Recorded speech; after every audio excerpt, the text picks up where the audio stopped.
I'm very impressed that there are so many people here that are willing to be uncomfortable, because if you haven't figured it out by now, filtration is designed to make you feel uncomfortable. It is designed for you to have sparring issues with the other team members in your winemaking group.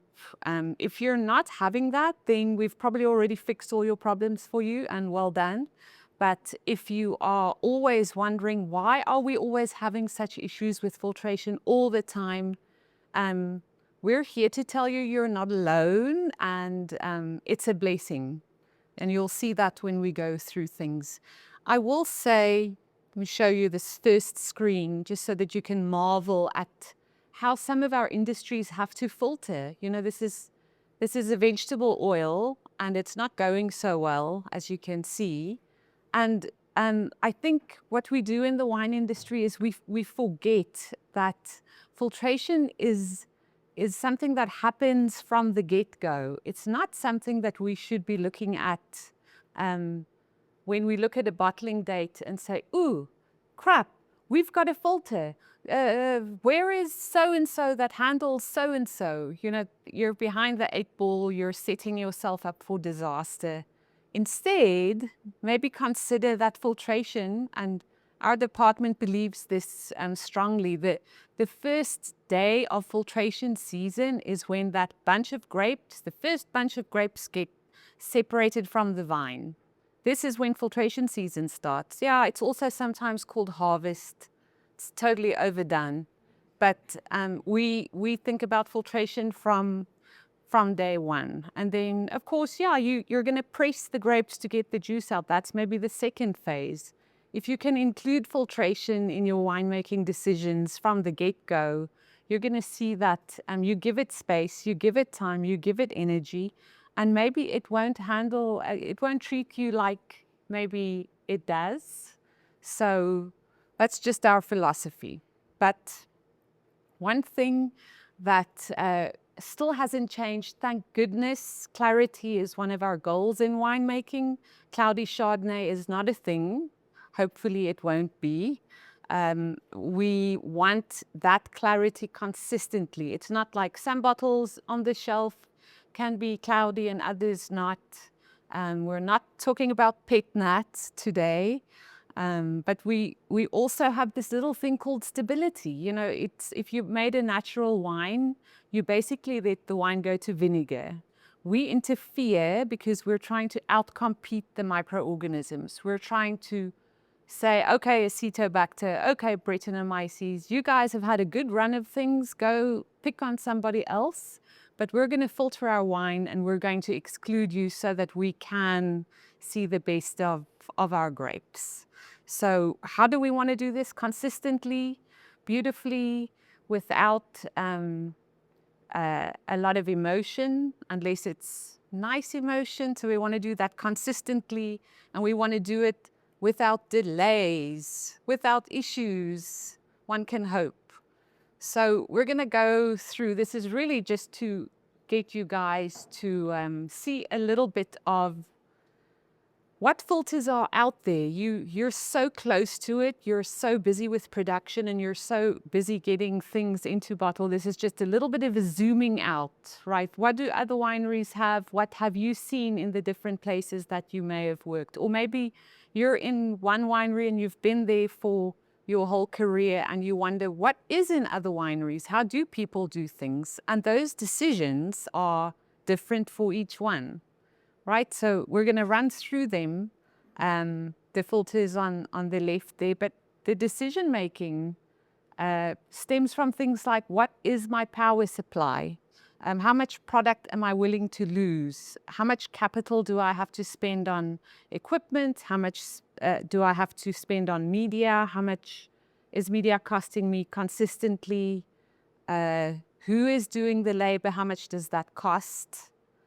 I mean, I'm expensive. I can't even afford myself. So I know that would be, if I had a winery, that would be a big consideration.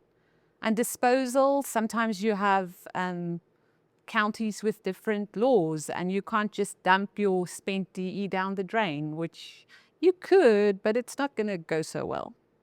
So all of these things make an impact. So on the left, there are the list. Here is where, if you are nodding off and that coffee didn't make a difference, this is where we have the pictures. So on the left, a bag filter. You may have one, you may not have one. Also sometimes called a sock filter. On the right, a centrifuge, and I really like that picture because it's yellow. And I also really like the operator standing there with his one hand in his pocket. And I want to say the plaid shirt without the vest makes him a brewer. But then I look and I'm like, maybe he's a little bit too clean shaven. So he's in management. He's not getting his hands dirty. See, a lot of judgment right there. This is amazing. So other things that you may or may not see, sheet filters. They've been around since World War I. You may have much bigger ones. That's just a cute one to fit on the screen. We've got lenticular filters, which are basically that sheet filter put into a modular format. There are DE filters, also called pressure leaf filters. We've got cartridge filters. Look at that cute little one round. And you guys, most of you probably have multiple rounds, but look at that, so cute. I mean, I want one just for my lounge to look at it. A Crossflow, which has come a long way, and Maggie is going to talk to us about Crossflow a little bit later. So just, the thing is with a winery, it's unusual in a production facility to only have one type of filter. In your stable of thoroughbreds, you're going to have different ones. You're going to have ones that can run faster. You're going to have ones that are draft horses that can pull really heavy weight. You're going to have smaller ones and bigger ones because you have all these different parameters, and those things are allowed to change. Many people are afraid of trying different things with filters, and I'm here to tell you it's like shoes. You're allowed to have more than one pair. So we're going to go quickly just through the filtration principles. Typically, physical separation is where you're strictly just trying to separate solids from liquid in a very, very fast and efficient way. And then depth filtration, we're going to go through the different ones there, sheet filters, lenticular, pressure leaf, and depth cartridges. And then we're going to focus on membrane filters. So for the physical and depth filtration, we're looking for clarity. We're looking for getting the suspended solids out. We may be monitoring turbidity. On membrane filtration, if it's a cartridge filter on bottling, we need clarity before we can go there. And on the Crossflow, that's also a membrane filter, we're looking for clarity. So a little bit of confusion there because not all membrane filters are for stabilizing. Some of them are for getting that clarity. So physical separation, bag filters are typically used for things like, off the top of my head, a popular one is to exclude PVPP before you get to a Crossflow, which really just means that maybe the PVPP that you added to that tank didn't settle and you did rack it, but PVPP likes to hang out in strata. So you might be, you might even have a racking arm, but that doesn't really help. So a bag filter is a very quick and easy and cost-effective way to make sure racking did happen in a way. It's also for when you maybe pressed off a tank of reds and maybe something's happened and you find that there are skins in the receiving tank and you're like, no idea where that came from. The same for unloading tankers that were cross-flowed. Because especially when they come from other countries, one person's idea of crossflow isn't necessarily the next person's idea of crossflow. It gets kind of very interesting there. So bag filter, fast speed, I'm always in awe of it because we also see it in bourbon. So think about bourbon. You get to drink it, but the people that have to manage it, they're very rough with those poor barrels that they're pulling bourbon out of. So they're pulling barrel char. And for them to separate these bigger things like barrel char, in a brewery it would be something like dry hopped material. This is a very easy way to do it. So if you don't have one, it's a nice shiny thing to have. Centrifuges, also very good if you have one. The thing about a centrifuge is the maintenance is critical. How fast you run it is critical. It's got great properties, but yeah, it's like anything else. If it's not maintained properly, it's not going to do its job properly. So let's just talk a little bit about depth filtration. You've got, and we're talking about specifically here something that has maybe layers to it. So sheets, lenticular filters, depth cartridge pre-filters, diatomaceous earth or pressure leaf filters.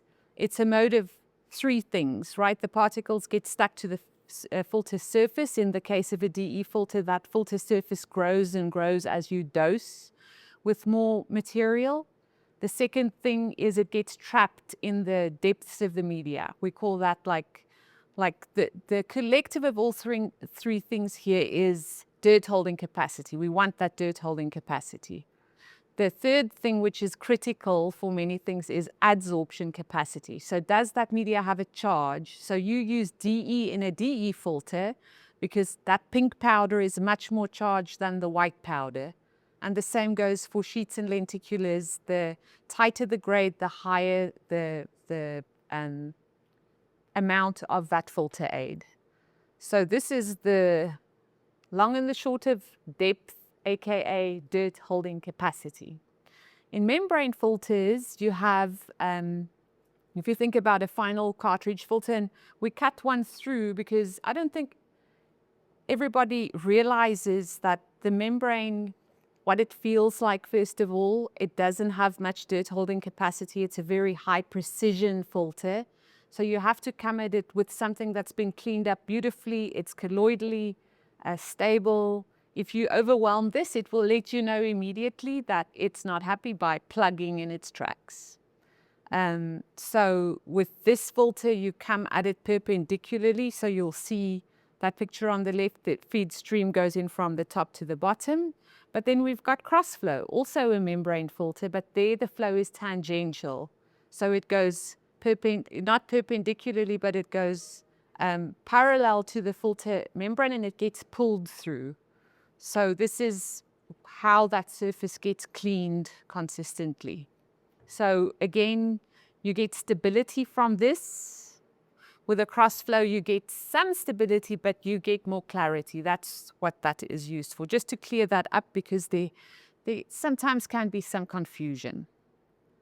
So let's just compare, just to make sure we've got this straight. We've got clarity and we've got stability. We have a lot of options for either one of those. It can be a little bit overwhelming. There's a lot of options. Sometimes a lot of options is overwhelming. Sometimes it's lovely because you can dream about what if you grow? What if you need to update old systems?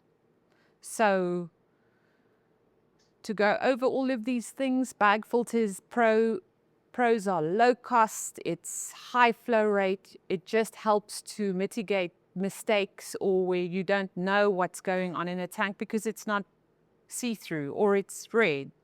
So you can't use a bag filter to remove smaller things. A 1 micron bag filter is about, if you compare it to the depth of a pre-filter cartridge, is about a 10 micron bug catcher. So some facilities use a bag filter to be a bug catcher at the point of bottling. Totally okay.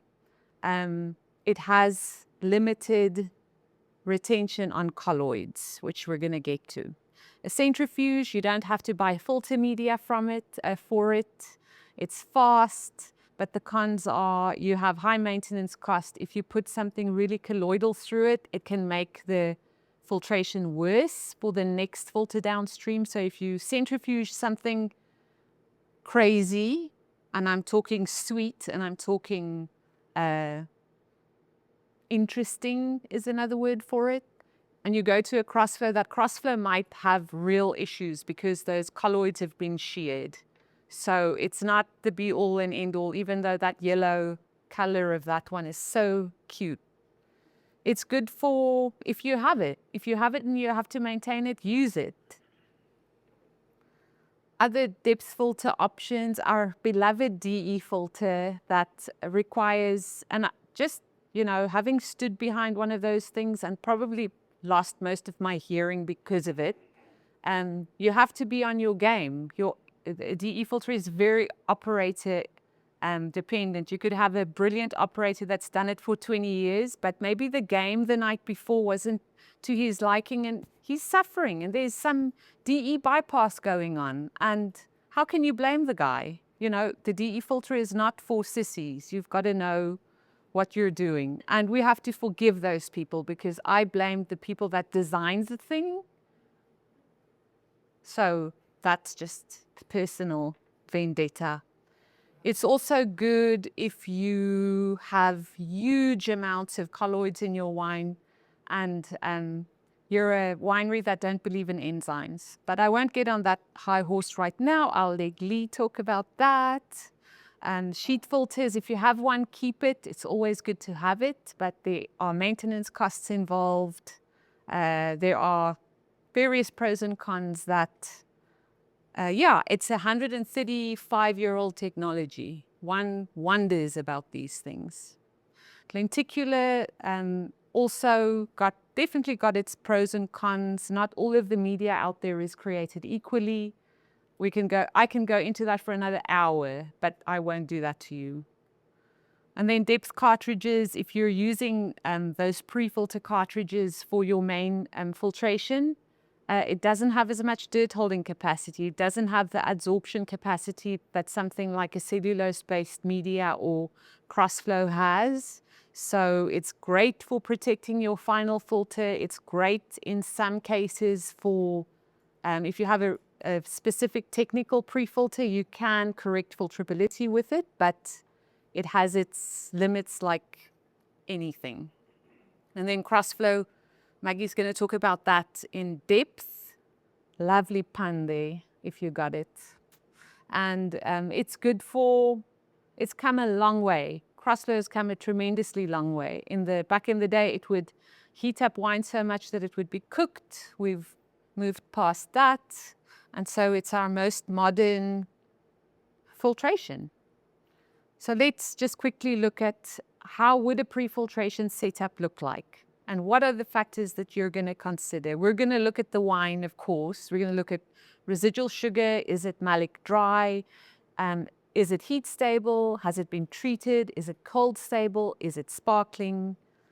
What package are you putting it in? How much are you making? So one example is you've got glucose, fructose, dry, delightful dry red wine. You didn't stabilize, and you have a medium to large scale production. You're packaging into 750 ml bottles. You have a centrifuge, lucky you. And then you go to Crossflow, and actually that one in yellow you don't have. You used to just go Crossflow and you don't wait very long and you go straight to the membrane. But because that wine wasn't fined or stabilized, you might run through membrane cartridges like they're going out of fashion. So adding a pre-membrane filter there is probably in your best interest. A second example, you're a bulk wine processing facility. You have a workhorse of a DE pressure leaf filter, and you are oversized on that to be able to run batches without stopping. And then you are going straight to a pre-filter cartridge, to a membrane cartridge, to packaging, and guess what? Sometimes it doesn't go so well because maybe you need to adjust filterability. Maybe that bulk processing is taking place over 2 facilities. Maybe you are sending it to a packaging facility that you send it to them DE filtered and you guys take care of the rest. So there's a lot of changes that can happen between those. So we look at that adjustment step might have to be looked at carefully and considered. And then we have canning, which, dry white wine, heat, cold, stabilized, partial malolactic fermentation. We're going to have to do 20,000 gallon lots consistently. It's cans, so we're cross-flowing. And then we're going to pre-membrane cartridges, membrane cartridges. We're also dosing with Velcrin because canning is difficult to stabilize. And if it's a lower alcohol product, then we really need a second kill step like that. And then we have other little considerations like, is it sparkling? Are you sterile filtering into the bright tank, or are you sterile filtering in line with canning? If you're using a mobile canning service, does the mobile canning service allow you to put a filter in line, or is that a no-go? So it can get a little bit complicated. And then this is my favorite because small lots matter, you know. Sometimes you're a big winery and normally it's a combination of ownership that comes to you and say, oh, we want to bottle this 300 gallon lot of late harvest Sauvignon Blanc. And you have a Crossflow that's a huge monster of a machine. You have nothing else. How are you going to stabilize this 300 gallons that goes in cute little bottles that cost a lot of money and that is more of a pain to anyone else? You're going to have to use a depth filter with clout because you have something with residual sugar and you have something that may be pectin and glucan positive, and you're wondering to yourself, how am I spending more time on this small lot than on the 500,000 gallon lot? How did that just happen? And you're confused, and rightly so. You don't have a lenticular filter, you can rent one. If you're here in Napa, there are places that do that. You can rent or you can get a mobile Crossflow to come by, but when they hear that it's a late harvest Sauvignon Blanc, they might never talk to you again. So that is a possibility. So we like to look at having reasonable expectations of our setups. We like to ask these 4 questions consistently. What is your starting turbidity? What is your pectin situation? What is your initial microbial load? Ooh, that one is tough because we're going to go into that a little bit later. Maybe you're even having your ownership introducing products that are not straight up wine, but they may have things like fruit purees added to them, or they might have essential oils and things that we're not normally used to added to them. That's why that picture there is not wine. It's not even beer. It's something completely different. And then we have to ask, are we doing pre and post analysis, and how is that helping us? So yeah, it's totally simple if you look at it that way. And this was just a soft introduction. Now we get to the little bit of a one level up. So hopefully the coffee has kicked in, and that's it. Thank you. Thanks, Ella. Thanks for coming, everyone. It's nice to see a lot of you. I've actually worked with some of you and know a lot of you. So yeah, my name is Lee. Officially celebrated my 1-year anniversary at Scott Labs this week, March 4th. So I spent 10 years before that in wine production in Sonoma County. So some of you know me from that. So I've been tasked today with entertaining you with a presentation about colloids. I put the phonetic spelling up there really just for me, to help me remind that it's not colloids. I love to say colloids, but I'm from the South and I don't say things right sometimes. So it's colloids. I'm sure you guys have had numerous conversations in your production offices about colloids in the past. And maybe this will generate some more conversations in the future. So yeah, without further ado, we're just going to look into these and how they can affect your filtration. Is clicker working? Yeah, there we go. So this is just a quick review of today's presentation. Step 1 is just going to be look at colloids. What are they and how they cause problems? And then what impacts colloidal stability, some of the factors, processes, and the products you can do to achieve colloidal stability. And then we're going to look at building an analysis plan so you can really determine if you are going to have issues prior to bottling. But yeah, what are we exactly talking about when I'm referencing colloids? Generally speaking, a colloidal liquid is a mixture in which very small particles of one or more substances are distributed evenly throughout another substance. Colloidal particles in general are larger than those in solution, but they're small enough that they can be in suspension. Outside of wine, we know examples of colloidal liquids are paints and milks. I've never made paint or milk. I've only made wine, so that's what we're going to talk about today. These are a broad class of compounds in wine. They are known to cause hazes or precipitates. They are microscopically small particles that are made up of macromolecules like proteins, polysaccharides, and polyphenols. So when I say colloids moving forward, I'm really just referencing polysaccharides, proteins, and polyphenols, which is a pretty large portion of wine composition outside of the alcohol and acids and water. We see listed here some of the sources of the polysaccharides. Pectin, naturally found in grapes. Glucan is a polysaccharide that is produced by microorganisms such as like fungal rots and Pediococcus.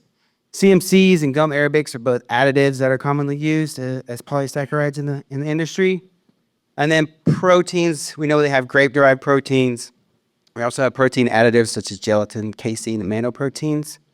And in the polyphenol space, we're going to look at tannins and anthocyanins that naturally occur in grapes, and also the tannins that come from oak.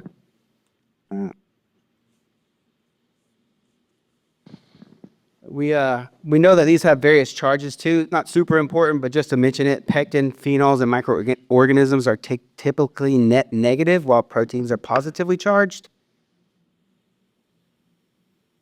This is taking from Maria's slide of clarity and stability. She covered that pretty well. Really, clarity and stability are removing suspended solids, which include large particles and microorganisms. But clarity and stability are not the same thing. Clarification means you're just obtaining a specific clarity, while stabilization means preserving that clarity over time. Despite any of the wine storage conditions, it should hold that clarity. That's what we really mean stability.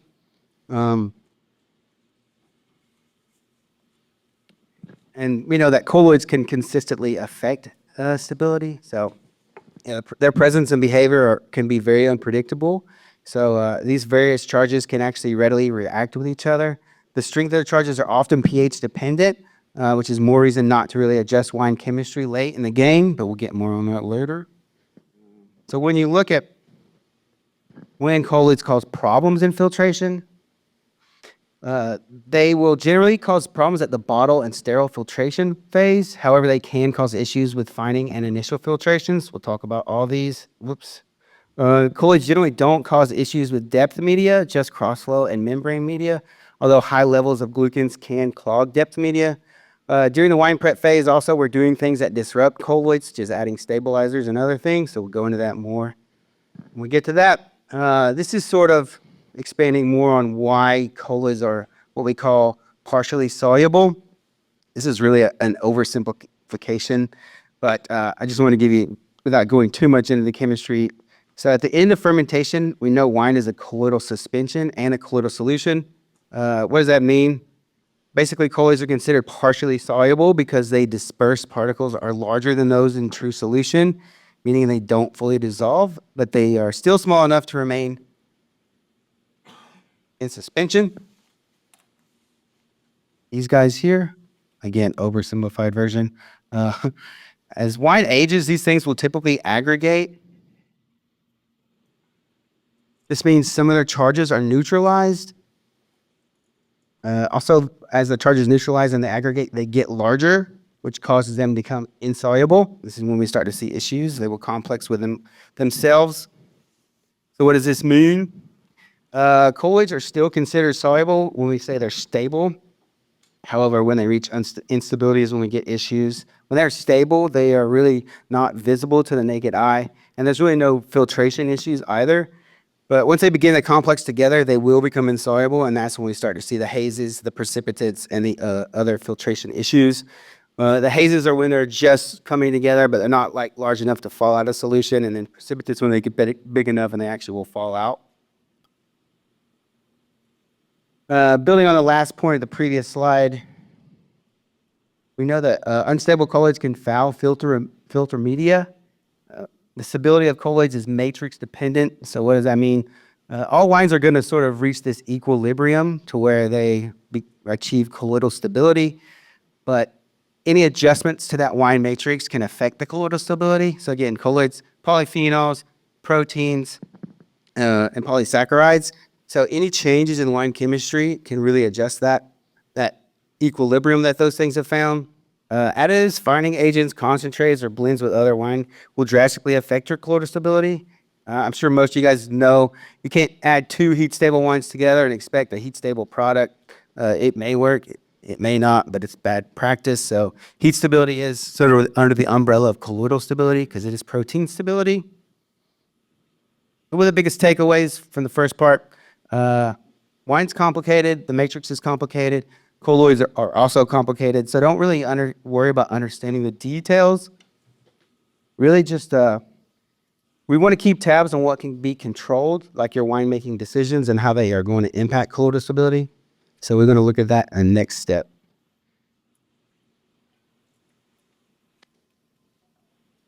So what affects colloidal stability? Well, the answer to that is a lot. Here's a diagram of some of the potential causes of colloidal instability. On the left, the green guys, those are categorized as sort of the inherent risks that are naturally found in grapes or can be found, such as glucans. The things on the right side are the stuff that's sort of within your winemaking control and in your decisions. We see that, processes such as cross-flowing and then blending, concentrate additions, stabilizers, and finding agents. And again, the timing of these choices and how they can affect your stabilities or instabilities. So first we're going to look at the left side there, the green guys, and then we'll look at the blue guys. So what is pectin? Pectin is a fiber that's found in the cell walls of fruits and veggies. It's a structural molecule. It's abundant in the skin and the seed tissues of grapes, and is notorious for clogging crossflows and causing colloidal hazes after crossflow. We suggest pectinase enzymes. They are widely used for improving our press yields, juice clarification, and maceration. But when added at that step, they also actually help mitigate any colloidal issues downstream. Settling rates are basically like a function of particle size, particle density, and the viscosity of the solution. So you can see this cool little diagram here. Pectin doesn't actually make a net in the solution. What pectin does is it increases the viscosity of the solution, and it can reach a point where that viscosity increase can actually slow down or even prevent settling of suspended solids. It can also severely slow down or even clog your crossflow. So the sooner you can get a pectinase enzyme into a solution, the better. Pectin testing is also something that we recommend. Not a lot of people do it or want to do it. It's a pretty simple test. We'll go into that later, but we suggest doing that prior to your finding or filtration steps, and you'll see why in the later slides. The next one is glucans. Glucans are really sticky polysaccharides. They can cause all kinds of filtration issues. They're another polysaccharide that was found in fungal rot infections. What they do is they actually have natural pectinase enzymes in them. So they will break down the skin cells of grapes and then expose the sugars, and then they'll start to actually metabolize those glucoses into glucans. So often you hear these called beta glucans. It's basically a string of glucose 1,3,1,6 linkage. They're hella sticky. So you can see the picture right here shows botrytis infection. You can see how soft those grapes are. So yeah, it's gonna break down those skins and release the glucose for those reactions that turn into glucans. Also worth noting that in presence of alcohol, these are high molecular weight polysaccharides, and when alcohol starts to be produced, these things become less soluble and aggregate together, and they just get even harder to deal with. They can definitely foul your media as sort of a thick gelatinous aggregate. So if you think you have rot, you need to add glucanase as soon as possible. Just this really fast. Oops. I'm going to adjust my screen real fast. Here we go. Oh. All right. So some of the issues we see with glucans, they will definitely clog any type of filter depth media or membrane filtration. The picture that you see here is clean PES membrane, and then the bottom is that same type of membrane with a glucan aggregate. It's basically, you can see it's like a net on there and nothing's getting through that. If you think that you have a gluten infection or even pediococcus is suspected, you need to do a gluten test and then use gluten enzymes. These things in the wine mixture will take at minimum 6 to 8 weeks to break down glucans.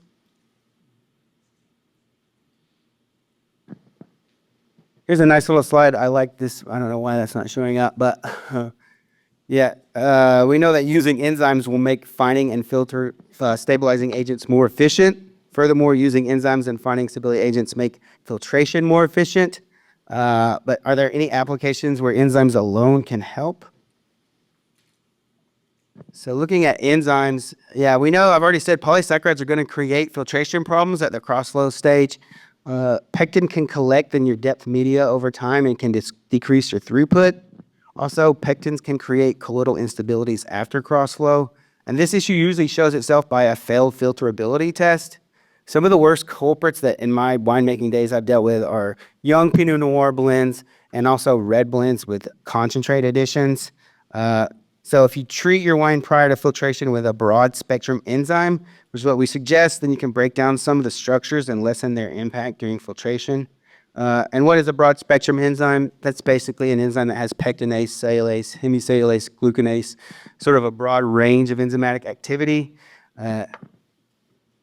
And I really like this trial. This is one of the first trials that I ran when I was in this position.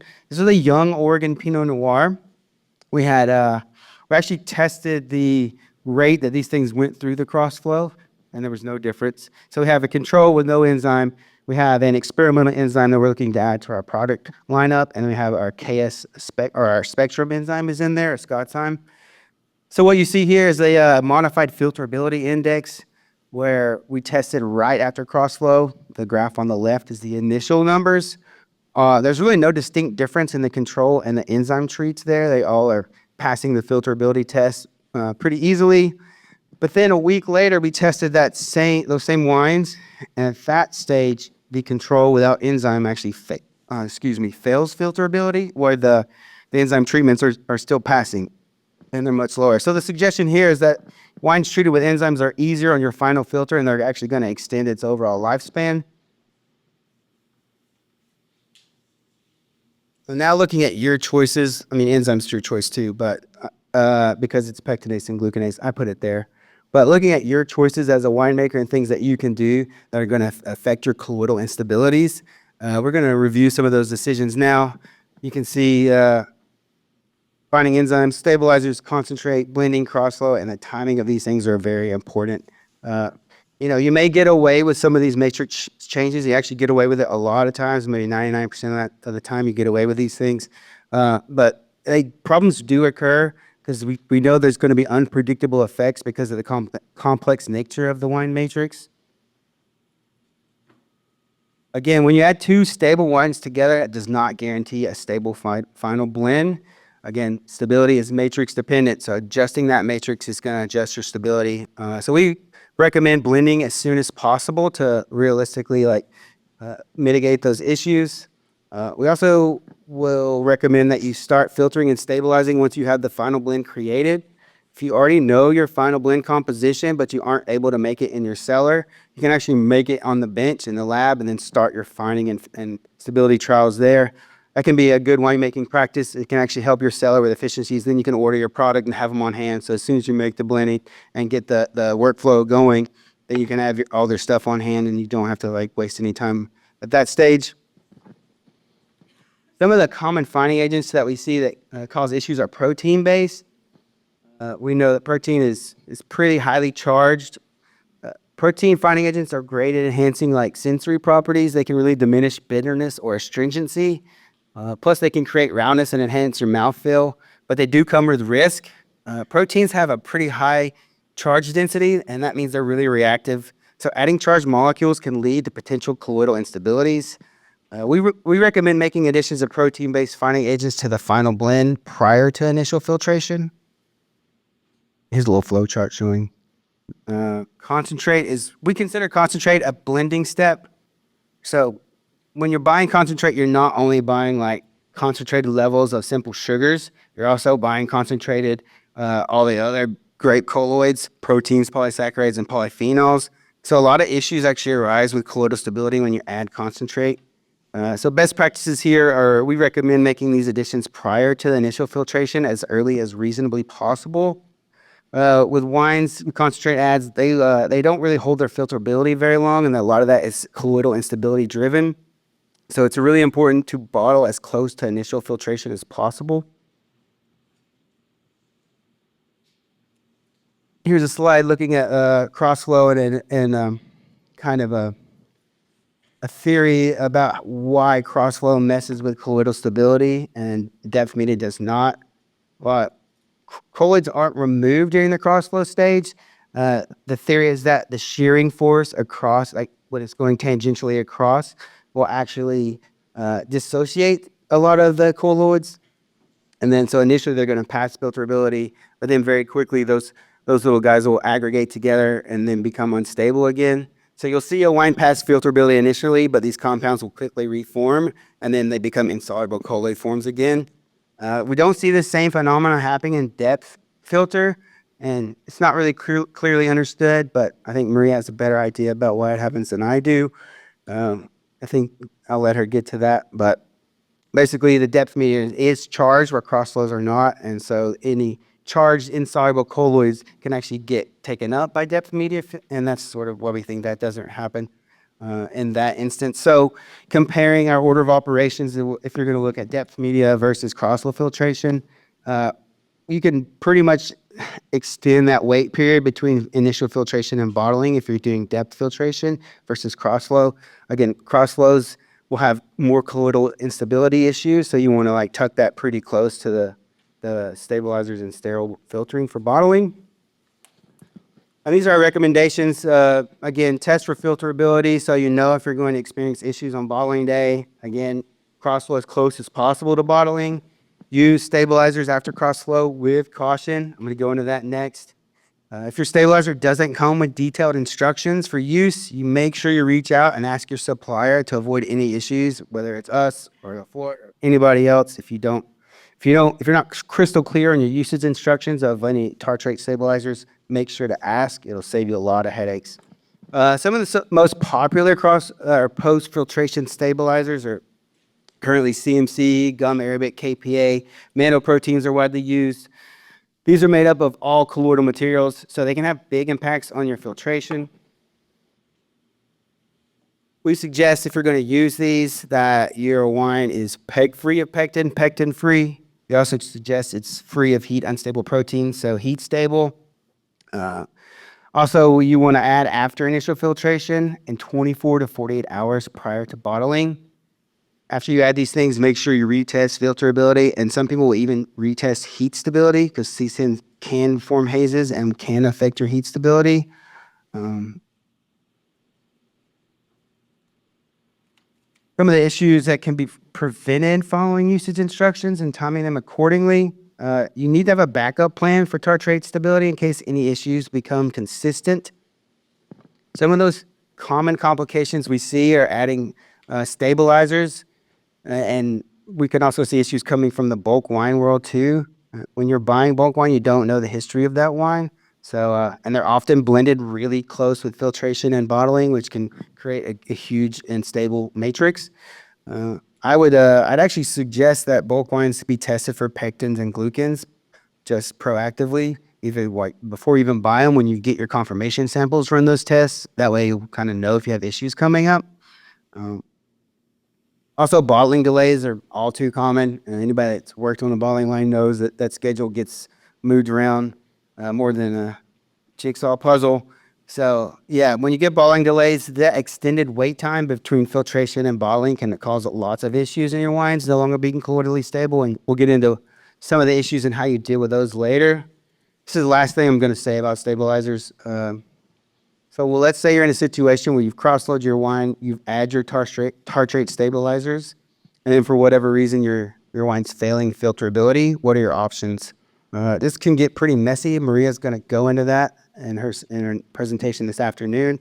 But I just wanted to point out, like sending wine, most people's knee-jerk reaction, and mine included in this situation, was to just send this right back through the crossflow and refilter it. That's not always going to take care of your filterability problems, and it actually might affect the efficacy of your tartrate stabilizer. Some of those products actually not even meant to go through a crossflow, so they could actually mess up your crossflow. A depth media filter is actually probably going to take care of the filterability issue, but again, it can affect the efficacy of your stabilizer. You can kind of bypass this whole scenario if you just get rid of the final sterile filter and simply use Velcrin, and some people do that. And finally, we are at analysis. I'm going to rehash a lot of the things I've said already, but in a more holistic overview of what your plan should be here. This is a general like blending to bottling process flow with some of our recommendations of testing and when to do them.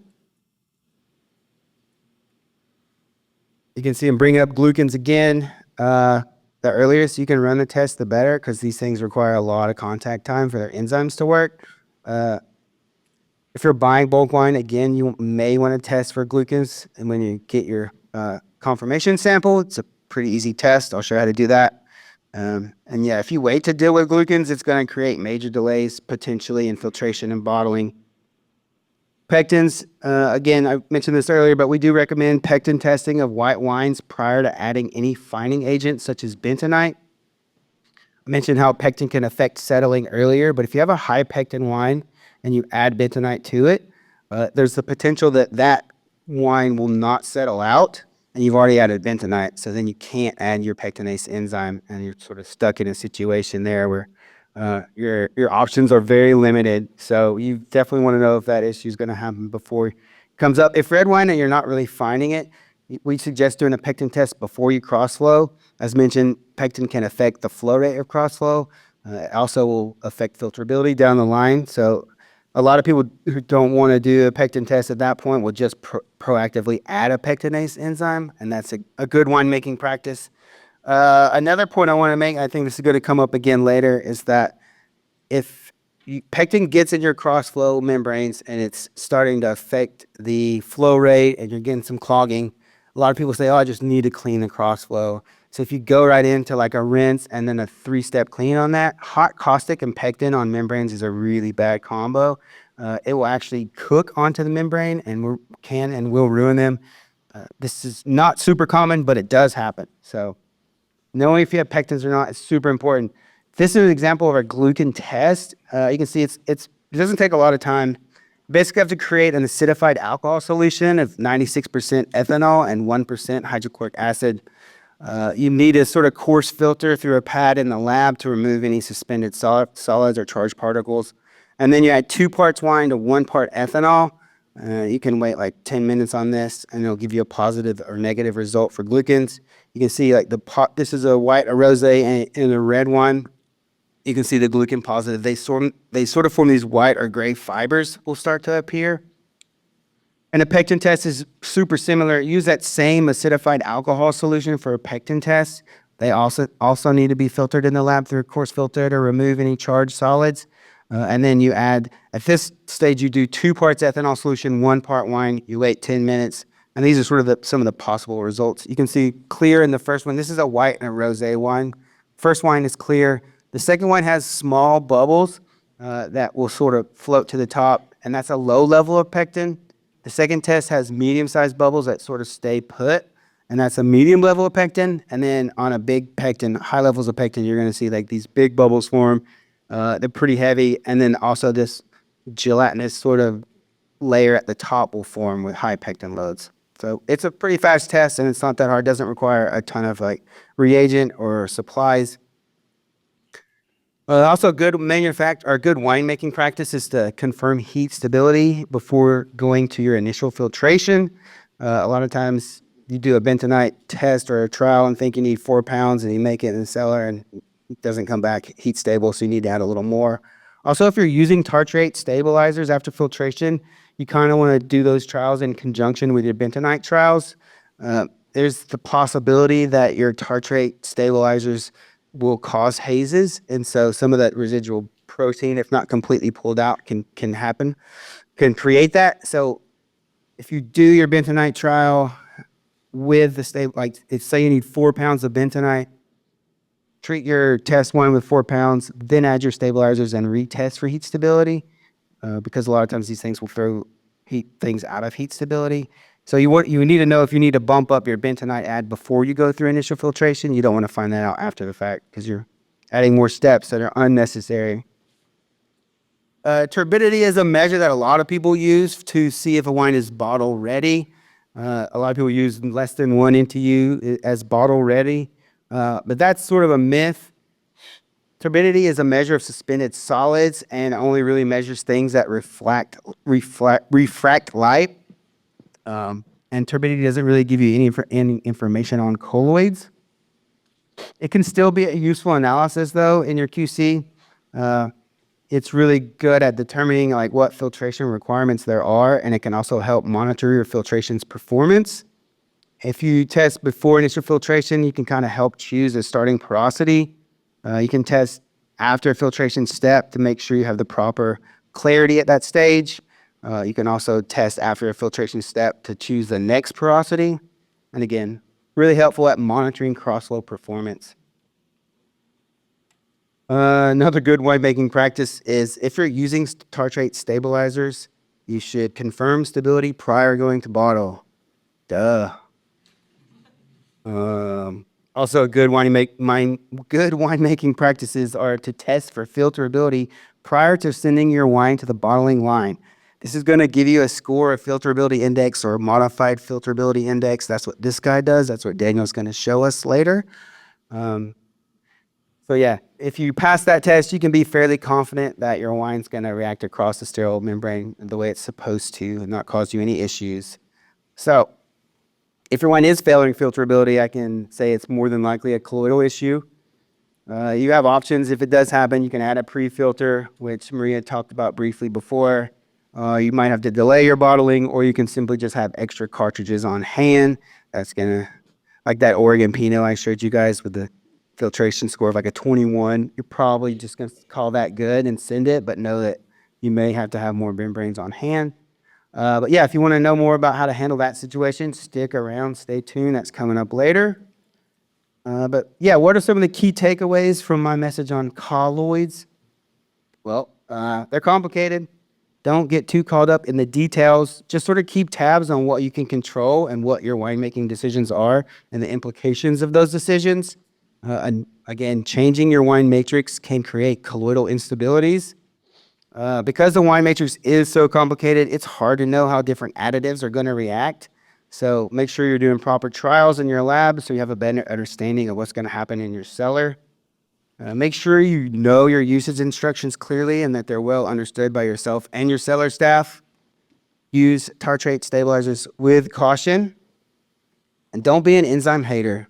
They're pretty cool and they're useful tools for winemaking. So, and then looking at the last step, have a robust testing plan and be well prepared for bottling.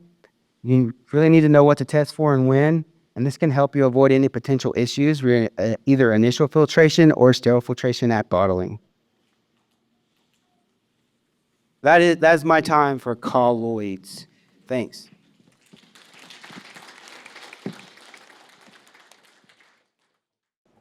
Okay, so you guys are probably like, why is the sales rep talking to me about my Crossflow? Well, as Ella said, I've been here for a while, 18 years. The first 10 were spent in the lab. Before I got to Scott Labs, I worked in production like a lot of you. And in those first 10 years, our lab was stationed right next door to our iconic equipment department and our technicians. And so I got to hear a lot of things they were dealing with. They would bring me a lot of issues they were dealing with, and together we would troubleshoot them. So that's why I'm talking to you. Also, I'm very passionate about filtration. One of my BFS, Lydia, is right next to me, and we worked bottling line QA, QC tech, and that job killed me. Then I went to a custom bottling facility where we put everything together really quickly, and then things didn't filter properly, and then everything got backed up. So that's where my passion comes from. And if I had only known all the things I know now about filtration, I would have slept better at night in the past. So this is going to be a quick overview of crossflow filtration, troubleshooting, and takeaways for optimizing performance. I just want to let you all know that This has come from years of talking to clients on the phone, dealing with issues. So it's something we came up with in, I think it was 2021. So we started seeing a lot of filtration issues in general. And, talking to Rich DeScenzo, because we're tight like that, I call him regularly. Hey, Rich, I'm seeing this. Yes, Maggie, we're seeing that too. Okay, what is it? How do I fix it? But we saw a lot of filtration issues for a lot of different reasons. And Rich and I both think it has to do with drought issues, which we're not seeing right now. And it's interesting. Cody and Damon, I don't know if you guys are getting as many filtration issue calls as we were those 2 years. Maybe? No? Yeah, it's interesting. I've never had that many filtration calls working at Scott Labs. So, all right, let's do it. Overview. A lot of things I'm going to say have already been said. Everybody else before me did the heavy lifting. So crossflow filtration versus dead-end filtration. Remember, crossflow is tangential flow. Tangential flow cleans the surface of your membrane while it filters. This is what's great about it because we can keep reusing our membranes.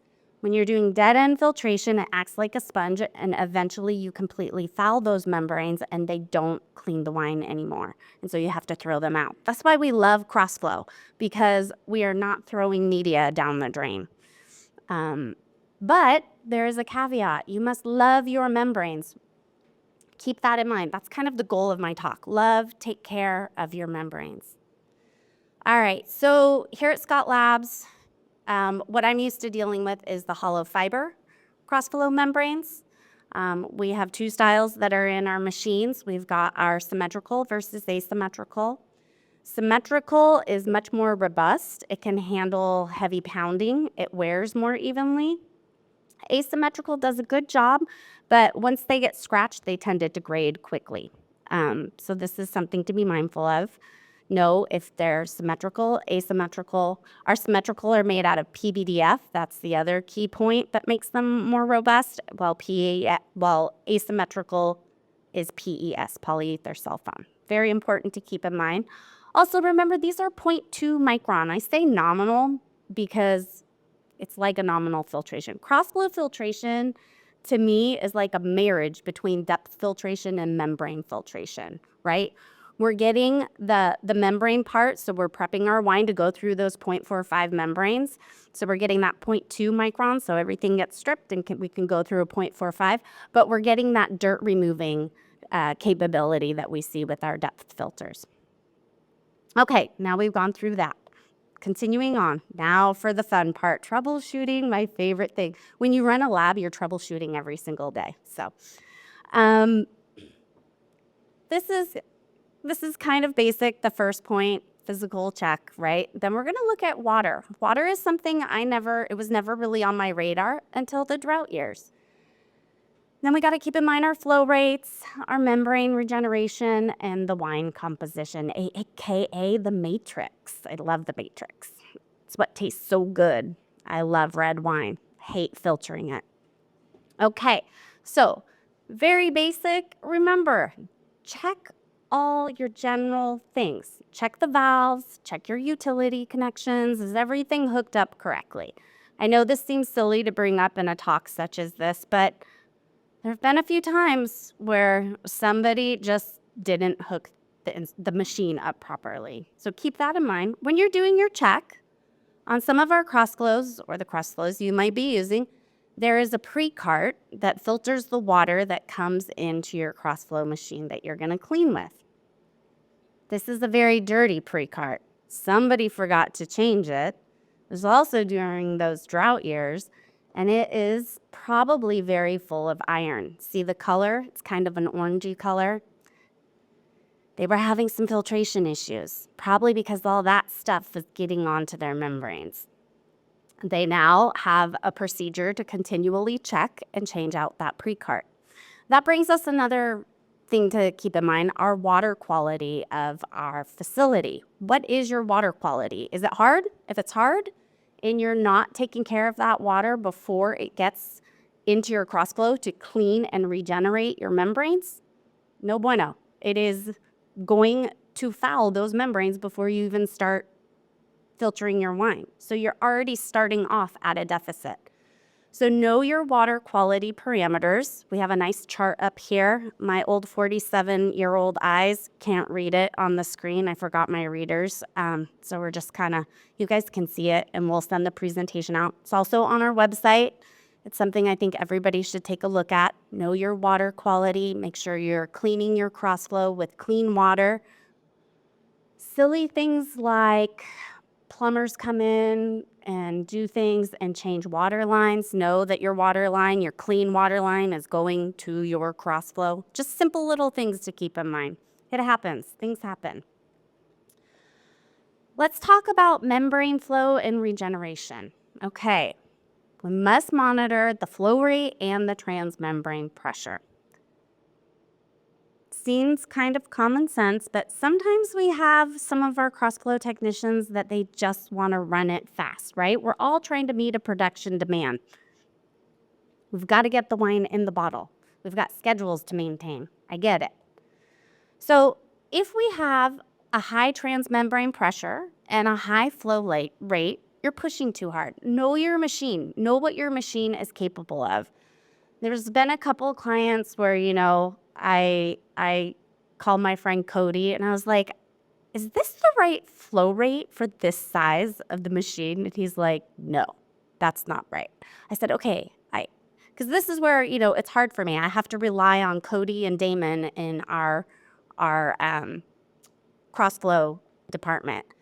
So if this is happening, you're pushing too hard, you are probably pushing some solids through your membrane. Your final filters may clog. And oh dear God, you risk breaking a capillary. Those capillaries are not cheap. Your modules are not cheap. Love them. On the opposite end, low flow rate, high transmembrane pressure, you're not getting your membranes cleaned properly. Most likely, something's in your wine causing issues, or maybe it's your water. Your filtration is taking too long. So when we're going too slow with a high pressure, something's going on. Again, we risk breaking our capillaries. Don't do that. Love your capillaries. So how do you know if you're starting crossflow filtration correctly when you start the day? You're going to look at, it depends on what your machine is. We call it, a general term is percent regeneration. What happens is your crossflow goes through a cleaning cycle, and then it spits out a number, and it's the percent regeneration of your membranes, or how well have you cleaned your membranes.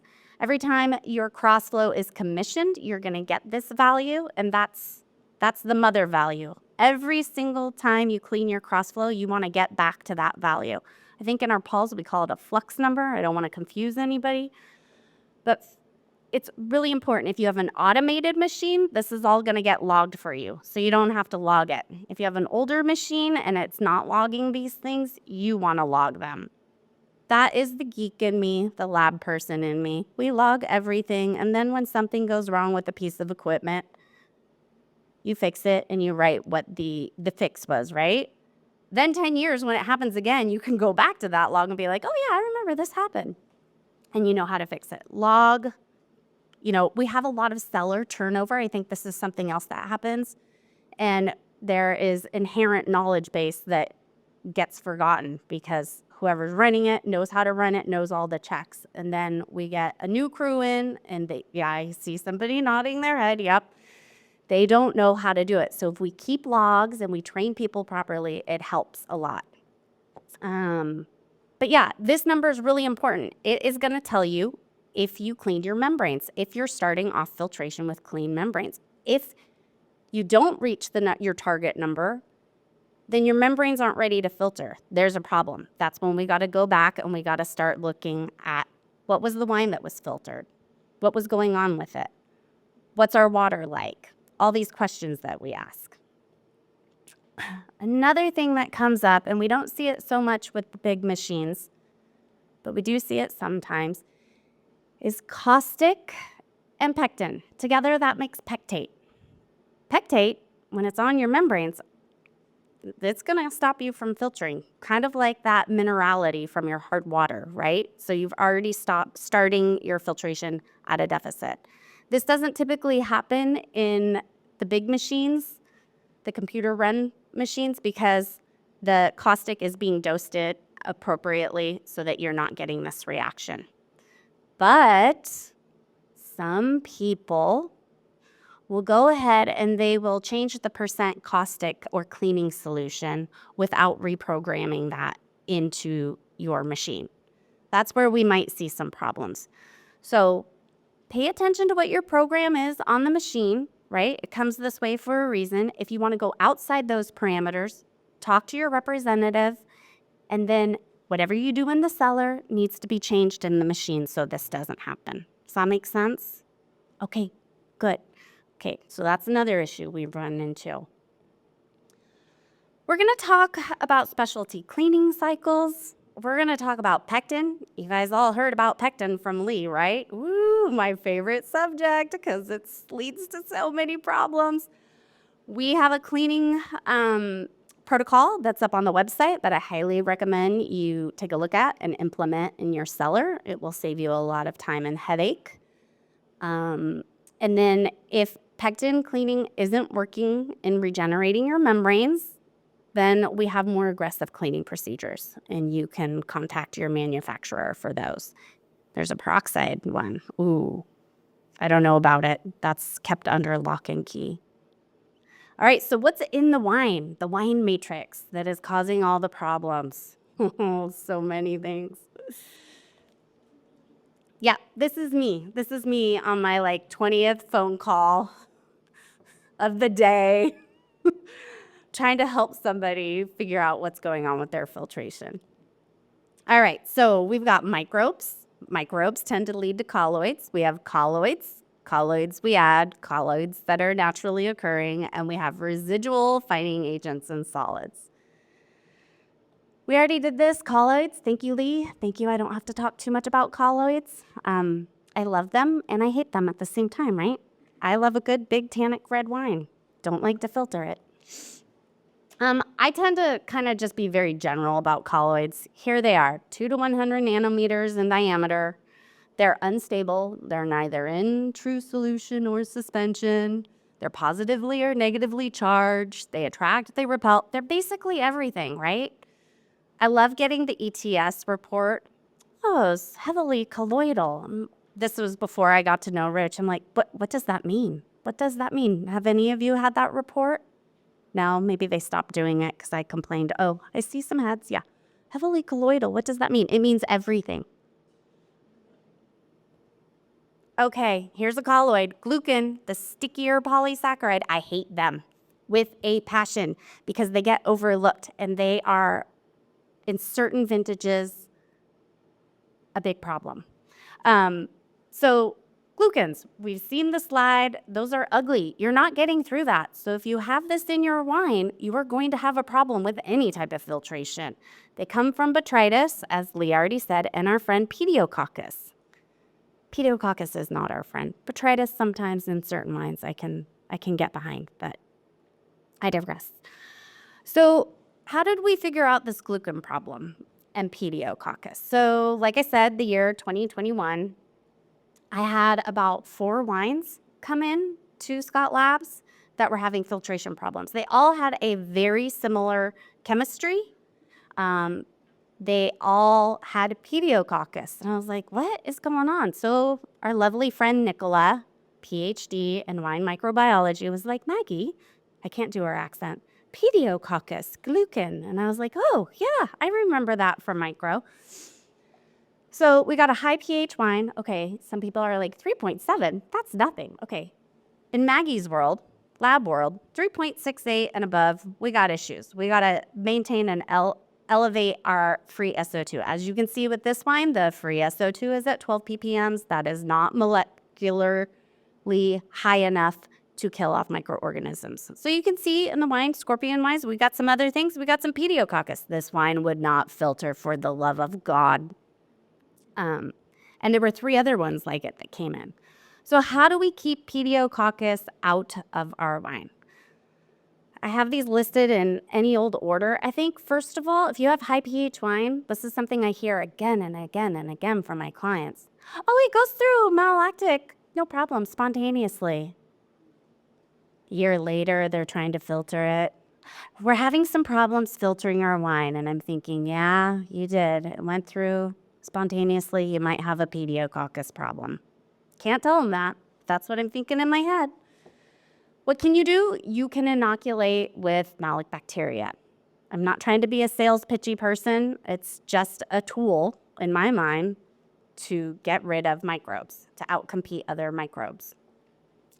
If you've already got the problem, our friend Bacillus, it's a chitosan based antimicrobial agent.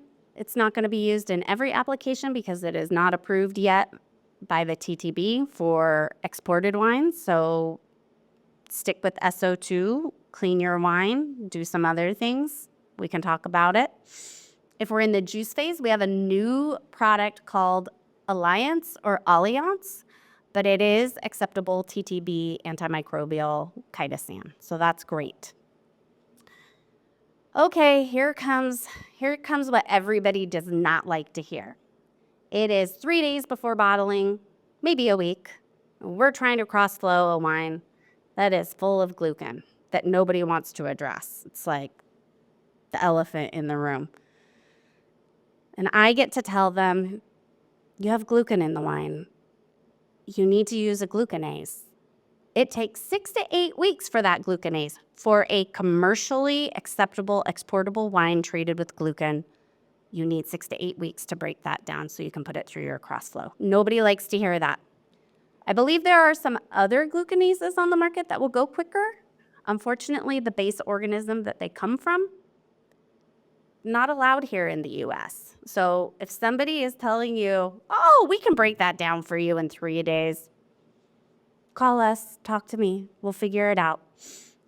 So this is where it's really, really, really important to be proactive. You get a wine in. We had a really cool client on the Central Coast.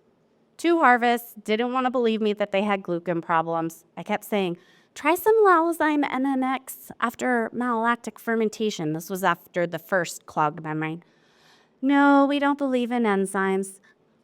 Okay, so I go through my enzyme spiel trying to convince them. No, we don't believe in enzymes. Okay. Second harvest. We're clogging again. I know. You didn't do that Lauzyme MMX after malolactic fermentation. Why do I say after malolactic fermentation? It's a time we're putting SO2 in, we're putting the wine to bed. It's a good time to add.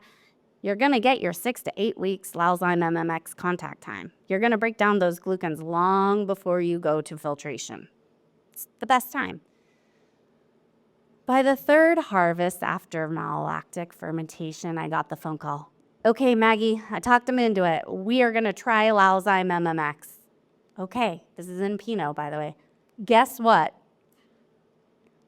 Next year when they went to bottle, Maggie, everything's filtering. Yes, I know. Yay, yay, it worked. So this is how you deal with glucans. It's a multi-pronged approach. Knowing you have them is half the battle. Not knowing you're going to get stopped at filtration. That's where everything's just going to die. All right, Lee did a great job on pectin. Maria says that pectin is a filter's assassin. I love how she says that. Glucan is too, but pectin is a little more prevalent. It's also a lot easier to deal with. It's a lot easier to be more proactive with. You keep talking to me here, but you keep hearing me talk about enzymes. I love them. They are so easy. You don't have to mix up bentonite. Bentonite's for protein stability, but I'm talking for clarity. You just mix them with a little water and throw them in the tank. They go through and they chew up all the pectin. Everything settles out really nicely. I don't know why we're so adverse to them, but they would make everybody's life so much easier if you were to use them, especially for filtration. So enzymes, when you treat a wine with an enzyme, you clear it up. That makes your fining agent more active in the wine, right? It can actually target and work on what it's supposed to target instead of all the junk that it's trying to work against. And it makes filtration a lot easier. Picture's worth 1,000 words. Which would you rather put through your crossflow? Would you rather put the control on it? No. Why? Why do you want to do that to your membranes? This was a heavily pectin pear cider, Asian pear cider. And this is our first one. It's Pec 5L and HC. and it does just as good as a gelatin. The client really wanted me to do an isinglass trial, and I tried to explain to them, that's not going to work. The charge potential is not high enough on that, but we do as our clients ask. And then I send them the picture. He went with the enzyme. He had no filtration problems, by the way. Okay, suspended solids. This is Maria's, right? So here we go. High levels, greater than 1% is going to slow your crossflow filtration rates. Cody, do you remember that time we did that Blanco bent trial? Do you remember what the NTUs were? They were really high, like above 500? Yeah. So depending upon what is creating high NTUs, you may be able to crossflow filter it, or you may not. But greater than 1, generally, you're going to have a problem. So do a % solid if you have that capability in the lab. If you have a lab, if you are working with a lab, just find out. Then you can check that off your box. Okay. If you're making ads with things that are going to increase your high % solids, remember to rack. I know you got to find another tank to rack into. I get it, but we always have people who want to skip that step, and I get it because that means we have to wash another tank. That means we have to dirty another tank. That takes time in the cellar, and they want a crossflow filter right off. If you've got a good crossflow technician and things settled out nicely, you can probably get away with it. If not, you'll call us and we'll have to help you clean your crossflow. There it is. I'm just going to be blunt about it. So bentonite, everybody is like, oh, bentonite, it's a scary thing. It's so scary with our crossflow. Yes. Industry standard bentonite is very scary for your crossflow. It will scratch your membranes will foul, they will be dead, they will not work well, so do not put regular bentonite through your crossflow. However, there are some bentonites on the market that are crossflow safe. You can see on the left, that lovely lighter colored one, it's like baking powder. No sand grit, that's our Blanco bent, and it can go through your crossflow. We went out to a client who was trying it for the first time, and I think they did an 8-pound, 6-pound per 1,000-gallon ad, and I was stressed. I was like, okay, we're selling this bentonite. Is it gonna go through? Yep, like a champ. And it was a really old crossflow. This client is my crossflow poster child. They keep their crossflow so clean. They pay attention to their regeneration numbers. They don't put anything into their crossflow that shouldn't go through. They love their crossflow, and they just bought another one. They keep using it. So if you have bentonite and you want to try going through crossflow, that's only going to work on a few crossflows. It's not meant for all. I know our crossflow can handle it, and I know 2 other brands that can handle it. Check with your manufacturer. Call Scott Labs. We'll walk you through the process. This will kill your crossflow. PVPP, right? How many of us use it? If you're making Pinot Grigio, I bet you're using it. Yeah, a lot of yeah. We're all looking for the alternative, right?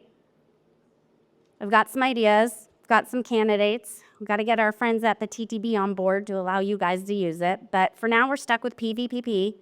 Any wine that's treated with PVPP or juice, I would say don't put it through your crossflow. I have friends in the industry that do.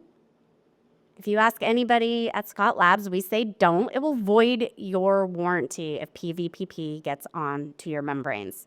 When you do that hot caustic cleaning cycle at the end, it bakes it on. It's not good. If this happens, if you do run PVPP through your crossflow, please don't. You can take steps not to do it. Our poster child client has a work order. I saw it. It was like, does this wine have this in there? Check yes, check no. Check no, do not crossflow. Then there's signs on the crossflow. No wines that have been treated with PVPP in there. Very wonderful. They get it. They love their membranes. They paid a lot of money for them. They are going to protect them from PVPP. But here's where you need to rack, put a sock. If you're going to break the rules, I like to break the rules too. Do something, centrifuge, do something, clean water, rinse multiple times, or just don't do it. Just don't do it. There. That's all I'm going to say. Okay. Filterable finding agents and stabilizers. This is really confusing because you read the text sheet and it says it's filterable, right? So, let's put it in through Crossflow. It'll make our lives so much easier. We'll just Crossflow filter our wine. It's got the additive in it and we're going to bottle. There's a little something there. Your Crossflow filter membranes, remember I said they're 0.2 micron? They're 0.2 micron. These agents aren't meant to go through 0.2 micron. They're meant to go after your Crossflow through your 0.45 micron sterile membrane.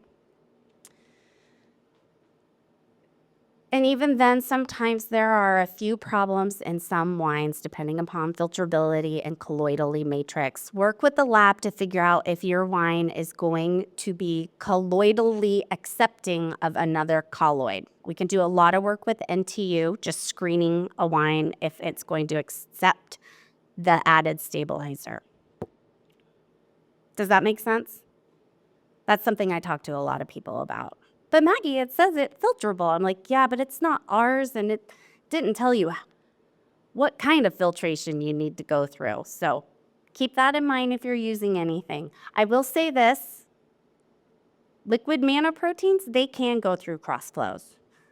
But every now and then, in all honesty, there is a wine that is not accepting the Claristar. It's not colloidally accepting it.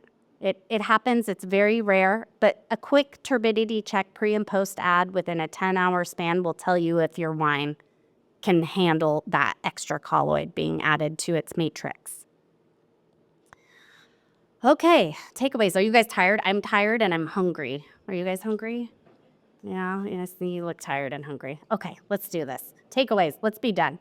Okay, you guys have been hammered about colloids. No pectins, no glucans. You're not going to put those through a Crossflow happily, or not at all. No PVPP, no bentonite, unless it's something like Blanco bent. No sand grit, fine as baking flour, so pretty. And then we just touched on what was filterable or not. Yeah? Okay. Be proactive, right? Nobody wants to get stopped on the bottling line. Nobody wants to send the crew home. Nobody wants to figure out how to change the schedule. Check your Crossflow before you run it. Check that % regeneration number. Make sure you've reached your goal. Remember, enzymes might be your key, especially if they extend filterability like we saw in Lee's trial. I always suspected it, but it was great to have a real production trial done and actually see my thought process actually come to fruition. So if you're one of those places that I've worked at where you get wine in on Monday and it was Crossflow filtered on Friday, if it was enzyme treated, you might have extended that Crossflow filtered wine's filterability for a few more days outside of that 24-hour to 48 period. Some people say 72 hours. I'm a 24 to 48 hour person when it comes to Crossflow and final filtration. You might be able to extend it. Do some trials. Okay, this is, again, now we're going through the whole thing. Basic, check your valves and setting. Make sure you've got the right electricity amperage running into your Crossflow. Check your water quality. Check your membrane. Your % regeneration, very key. It's one of the first things I called Cody and I said, Cody, so-and-so's having a problem. Maggie, what was their % regeneration number? I don't know. I didn't ask that. Well, I can't help you. Okay, I'll call him. I'll put him to you. Okay, so I learned something from Cody. And then the wine matrix, right? Is it pectin? Is there glucan? What'd you add to it? What'd you do to it? What are you blending it with? I love Lee's comment on check everything that you're purchasing from the bulk market. Most of the wines that give problems, at least in my lab when we were running our service lab, were things that were purchased on the bulk market because you don't know the history. Thanks. We're done. Any questions? But we're heading into the final portion of our program today, which we're calling Optimizing Final Filtration to Avoid Bottling Delays. And really what that means for us is just what can happen close to bottling, what can you do about it, and what are some proactive measures that you can be taking closer to bottling, because we just spent the whole morning talking about upstream decisions. So our next presentation, Daniel and I are going to talk about filterability. So first I'm going to go over testing methodology and setup, and then Daniel's going to do a demo for us. I'll steal a line from Maggie. Why is the marketing manager giving a presentation about filterability? I, like a lot of people at Scott Labs, come from a production background, and my background is in wine labs. So I have some friends from Delicato who are here today that I worked with then. So I'm, just like Maggie, a super lab nerd, and I feel really excited to give this presentation about test setup and methodology. That being said, if you yourself are not giving a filterability test or conducting the filterability test, don't worry, there's something in here for you. Just knowing the parameters of your test setup and the values that you're being given can really help you figure out what you can extrapolate from them and what you can't extrapolate from them. So yeah, we'll get started. Okay, so first I'm going to cover different types of filterability tests, and sort of intermingled with that, I'm also going to talk about our preferred method. And then Daniel's going to do the demonstration. So before we get started, how many people are testing filterability? Okay, awesome. You've made Daniel happy. So what is filterability testing? And I'm talking about what is filterability testing because we're also talking about what filterability testing is not. So filterability testing is a method for identifying wines that have the potential to be problematic during sterile filtration by fouling the membrane. Filterability testing is not a replication of the actual wine filtration at bottling, and we'll talk about why that is in a little bit. So we have the actual unit right here. You don't have to look at the picture, but this is an example of a filterability testing unit. You have your wine sample in the chamber here. You have a hose that's used to apply gas. You have your filter membrane disc here, and this version has a scale. And you'll see in our recommendations why we recommend doing that. So also important, filterability testing is not to determine what grade you should use for filtration in the cellar. So if you're selecting a media grade, that's where turbidity is your friend, but we also just scared you away from using turbidity. So that being said, okay, we have a lot of different filterability testing methods that exist. There's not a lot of consensus. So that's why I like to say it's messy out there. So these are all different methodologies that I've found online and from official laboratories, and I'm going to show a lot of different collage slides like this.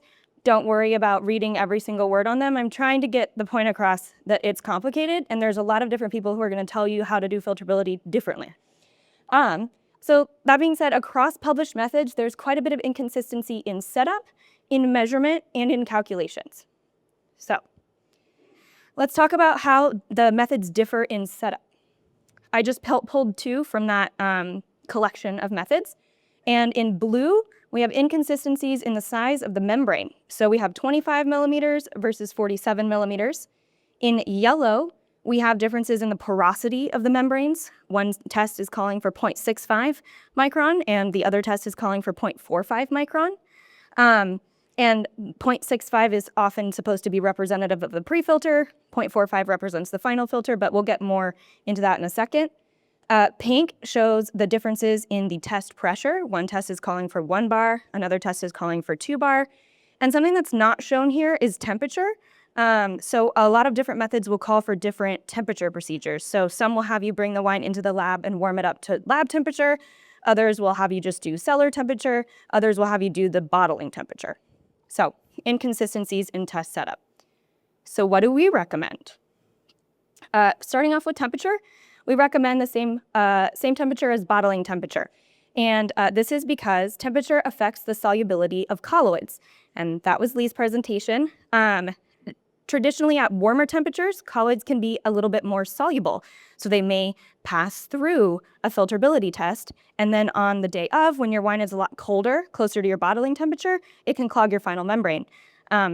So that's why we recommend doing the filterability test as the same temperature as your bottling temperature. For the disc size, we recommend 25 millimeter. And there is arguments for 47 millimeters. but we prefer 25 just to be conservative. So this way, like the 25 millimeter will foul more easily than a 47 millimeter. So let's be conservative. Let's find a problem in the lab that maybe isn't that bad on bottling day, rather than not find a problem in the lab and have one on bottling day. Okay, for porosity, we recommend testing your final membrane, which is going to be your 0.45 micron. So the point of a filterability test is to predict what's going to foul your final membrane. And the theory for using 0.65 is, whatever would clog your pre-filter is definitely going to clog your membrane. But that's kind of a logical fallacy, because stuff that can get through your pre-filter can still clog your membrane. So if you've passed filterability on your pre-filter, you are not necessarily passing filterability on your final membrane. Okay, so then in addition to porosity, these 2 points kind of relate to that porosity. You want to be using your, for your test setup, you want to be using the same material as your final membrane. So some tests, when they call for doing that 0.65, they'll use cellulose acetate, which is that like depth media, which is typically what a pre-filter is. We recommend using PES, which is the same material as your final membrane. And then we recommend getting your filterability testing discs from the same place that you buy your cartridges. So any good cartridge supplier will also have filterability testing discs for you. And the reason is because there's variability between manufacturers. So make sure you're testing your wine against the actual membrane that you're going to be using at bottling. Okay, so now let's talk about all the different measurements that are out there. So what are you measuring, and when are you taking those measurements? So again, back to our collage of all the different things that people recommend. So in green, these people are measuring time, so their measurements are in time that it takes to filter a given volume. And then in blue, we have the opposite. So you're taking measurements of volume that are filtered over a given time. And spoiler alert, we recommend measuring time to filter a given volume. And frankly, a lot of this is just logistical. It's easier to conduct the test this way. You don't have to swap beakers. So for example, when the scale reads a certain amount, then you can just note the time that occurred. Versus if you're measuring volume, you'd have to pull the beaker and switch it at that time period so that you can then set it down, let it settle, and record the volume. So logistically, it's a little bit easier to conduct the test if you're measuring time rather than volume. Additionally, you don't have a risk of running out of wine, because the point when you're doing the test this way is to pass the full volume of wine through the filter.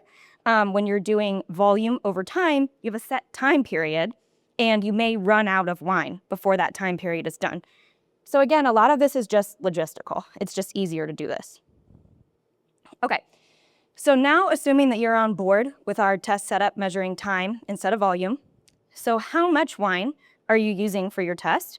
And when are you taking the measurements? So back to published methods, we have some that recommend measuring a total volume of 400 milliliters and some that recommend a total volume of 600 milliliters.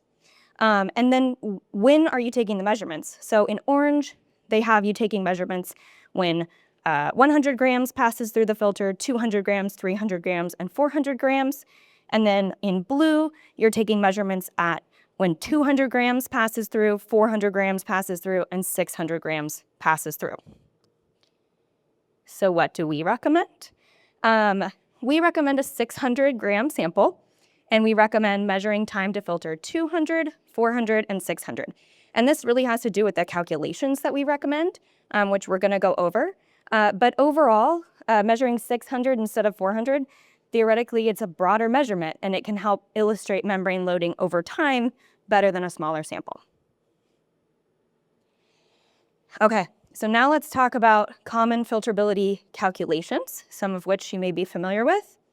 The two main ones, again, you saw a bunch of other ones up there, but the two main ones that we encounter are filterability index, which are typically two numbers. It's filterability index and modified filterability index. And we have Vmax. So it's really important to understand what both of these things are telling you. So filterability index reports you might get filter clogging or you might not get filter clogging. That's what it's telling you. Vmax is reporting an estimated volume of wine you can pass through your filter before it clogs. And it's important to note that both of these metrics do not account for things that can either make your filtration easier or harder. So that would be your pre-filters, your condition of your filters, your rinsing and regeneration, your water quality, Maggie talked about that, and any other factors that can put stress on your setup or make your setup easier to work with. Okay, so let's talk about filterability index. And a big takeaway from this is we finally have some consensus between all these methods. So filterability has a pretty consistent calculation across published methods. And it's important to know that these, even when a method is telling you to calculate filterability index and modified filterability index, there's still differences in test setup, but at least the calculation is the same. So they all measure 600 grams of wine, and they measure at 200, 400, and 600. So for Vmax, let's see what's out there. Unfortunately, it's kind of messy, and the calculation is really inconsistent across methodologies. So there's inconsistency in what you're measuring across methodologies. Are you measuring time or are you measuring volume? As well as the calculation. So all three of these methods on the screen have different math. So what are we going to do if these are our two main calculations that we could be using for filterability? I think Vmax as a concept sounds pretty good. It's like the volume of wine you can pass through your filter before it clogs. It's potentially a little bit more information than that black and white, like you might have an issue, you might not have an issue. Potentially it's more actionable. You might be able to calculate how many filters you might need. Well, a little foreshadowing, it's kind of hard to use. So what makes it hard to use? First up is the calculation. So as we mentioned, what calculation are you using? There's a bunch out there. And this means, do you know what calculation your lab is using? Do you know if you're using the same calculation over time, or have there been different calculations that have been employed? So if you are using the same calculation over time, your data may be comparatively valuable, but not necessarily as an absolute number. And that just means, like, if one number is significantly higher or lower than your traditional good numbers, that might tell you something, but what does it tell you? So why is Vmax not an absolute number? Well, we're extrapolating a lot, and that leaves a lot of room for error.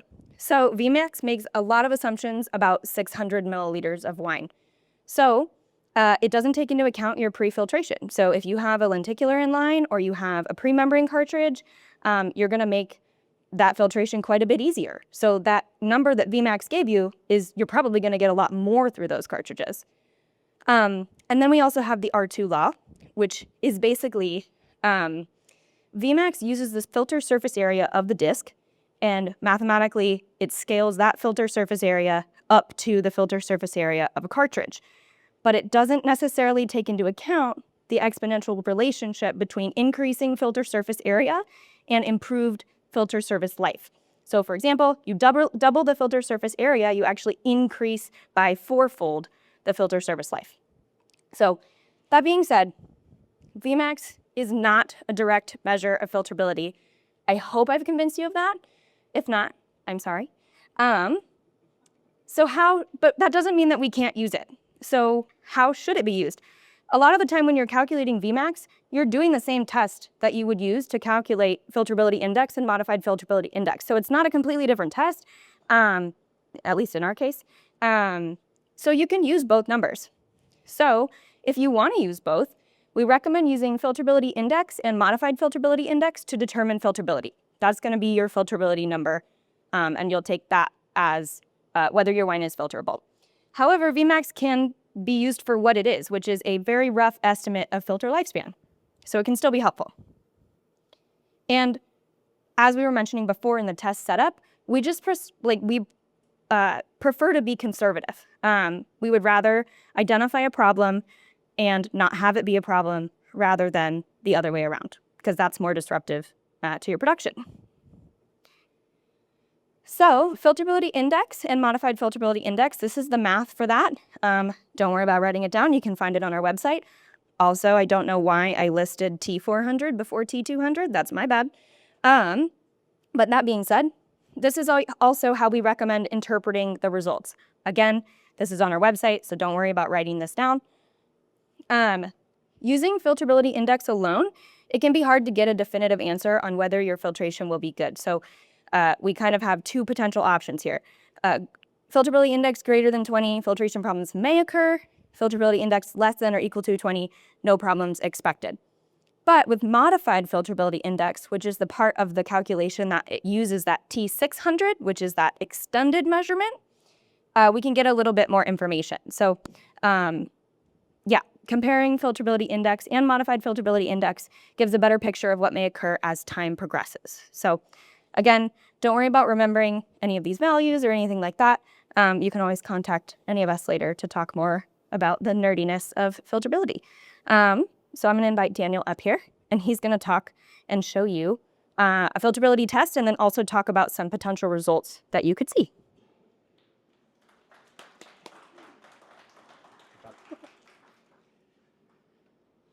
Awesome.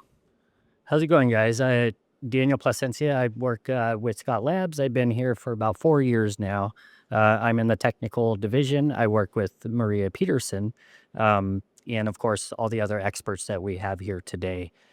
So yeah, talking about filterability, Ella did a great job talking about filterability. I am going to do a demonstration. Now, I did set the unit up earlier, so I'm going to kind of go back on a couple things. We recommend testing the wine at the same temperature, things like that. Unfortunately, I just wanted to be ready, so I already got the wine loaded into the chamber, and I already put the filter disc inside the chamber as well. One big thing I want to touch on really quick is the filter disc themselves. Is sometimes there's going to be three different papers that come in the filter disc. They do have to be inserted into the support chamber a certain way. So just getting the disc, putting it in there, there's an inlet side and an outlet side. So think of your sheet filter, just like you have the rough side, the clean side, inlet side, dirty side. And I have the disc set out up here. So after the presentation, you guys are welcome to walk up and take a look. Just don't touch, just take a look. Cool. How do I get to that? So what we did, these are just a test that was done prior, no name on it. So don't try to look too hard to see what winery this is from. It's just a sample. If you're looking at the results, the nice thing about this unit is it's going to calculate everything for you. It's an automated unit, so you don't have to. A lot of you guys, depending on the style, what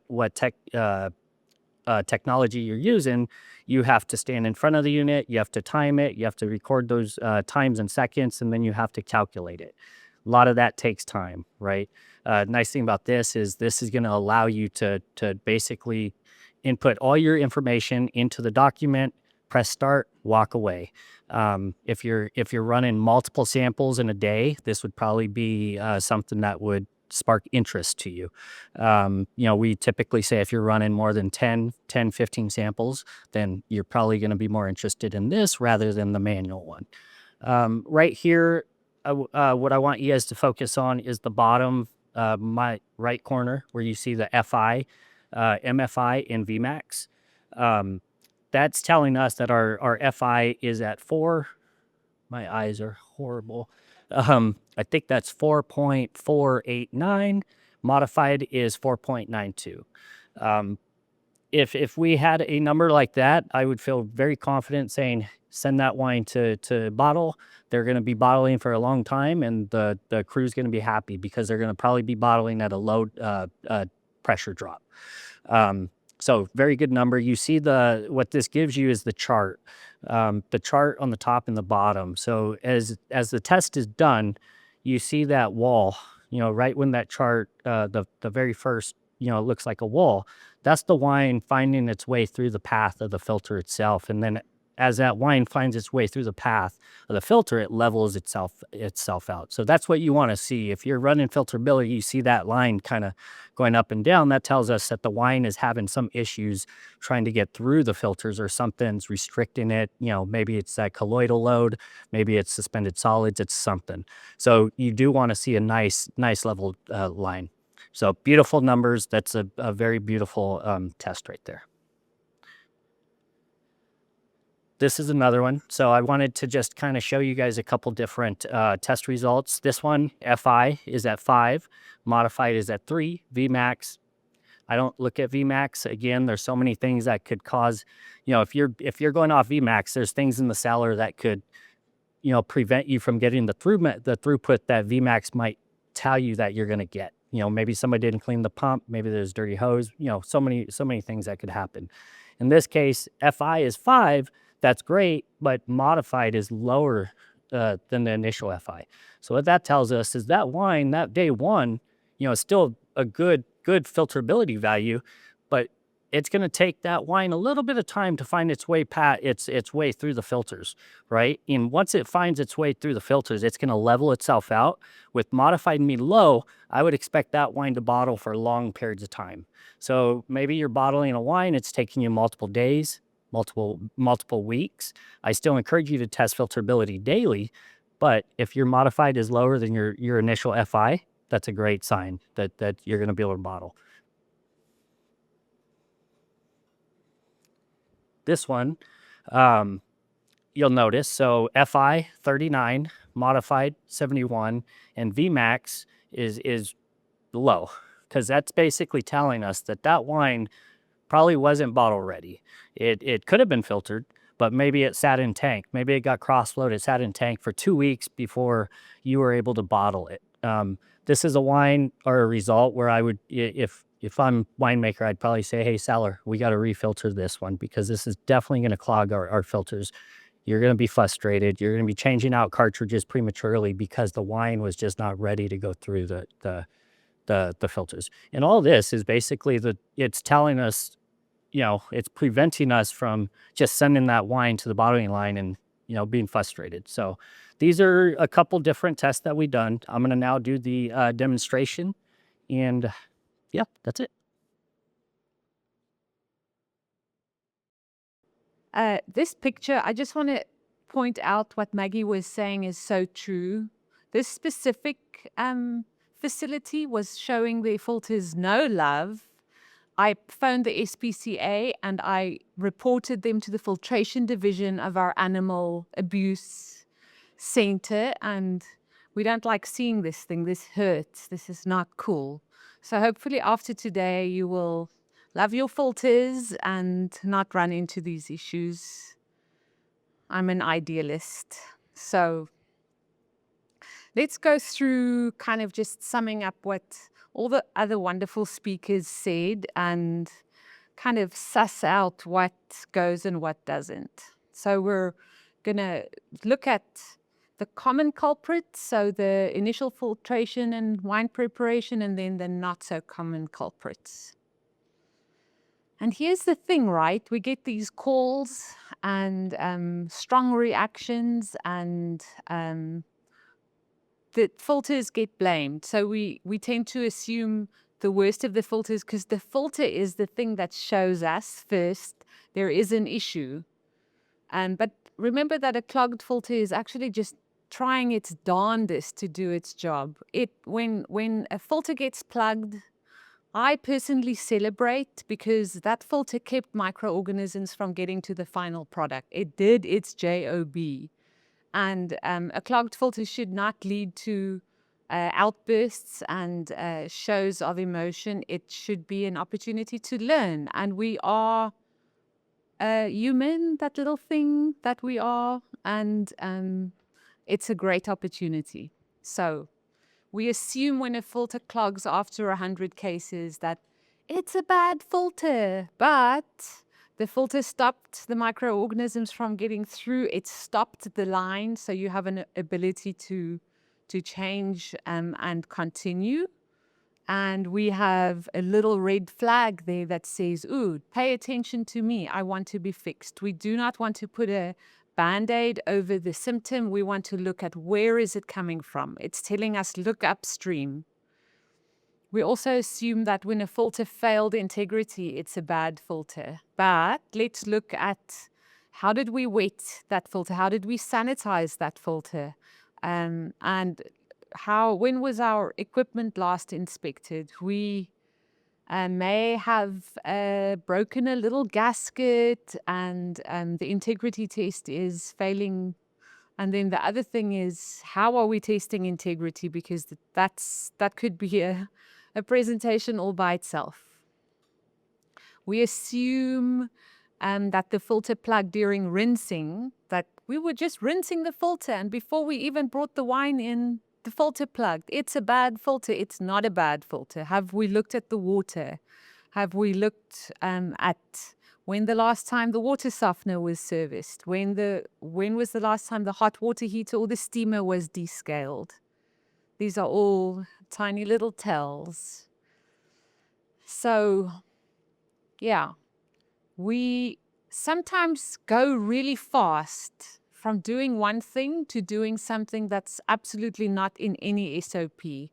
And this is not to point the finger, but it's to say, look, we went really in a very short amount of time, of a few months, we started like that guy in the safety vest, handling the membranes by keeping the plastic over the membrane, turning it with both hands and not just from the top, thereby putting pressure on the welds and maybe letting a O-ring slip, but really being present by doing that installation too.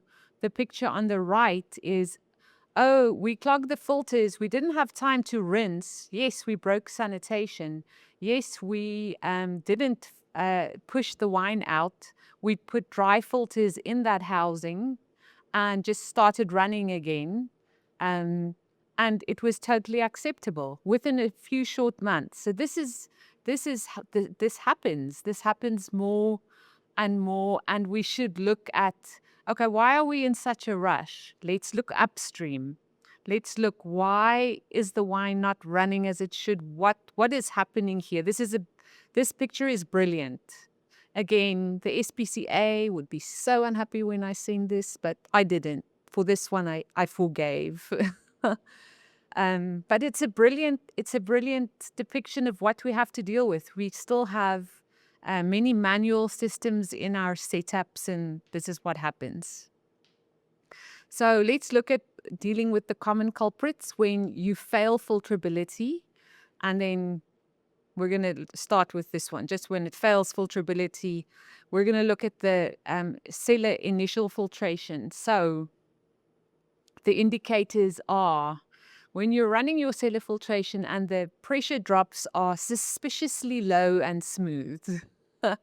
When you're running your wine through, even if it's a Crossflow, even if it's a sheet filter, you should see some pressure. You should see a progression of pressure buildup as time goes, even if it's slightly. But if it doesn't, you're like, man, that wine threw right through that filter. It was amazing. That's a red flag. You could also look at if your flow rates were too high and you were going very fast and your pressure drops were super sus, like this has never happened. Is it because you filtered on a Friday, which you shouldn't do in any case? Or what is going on?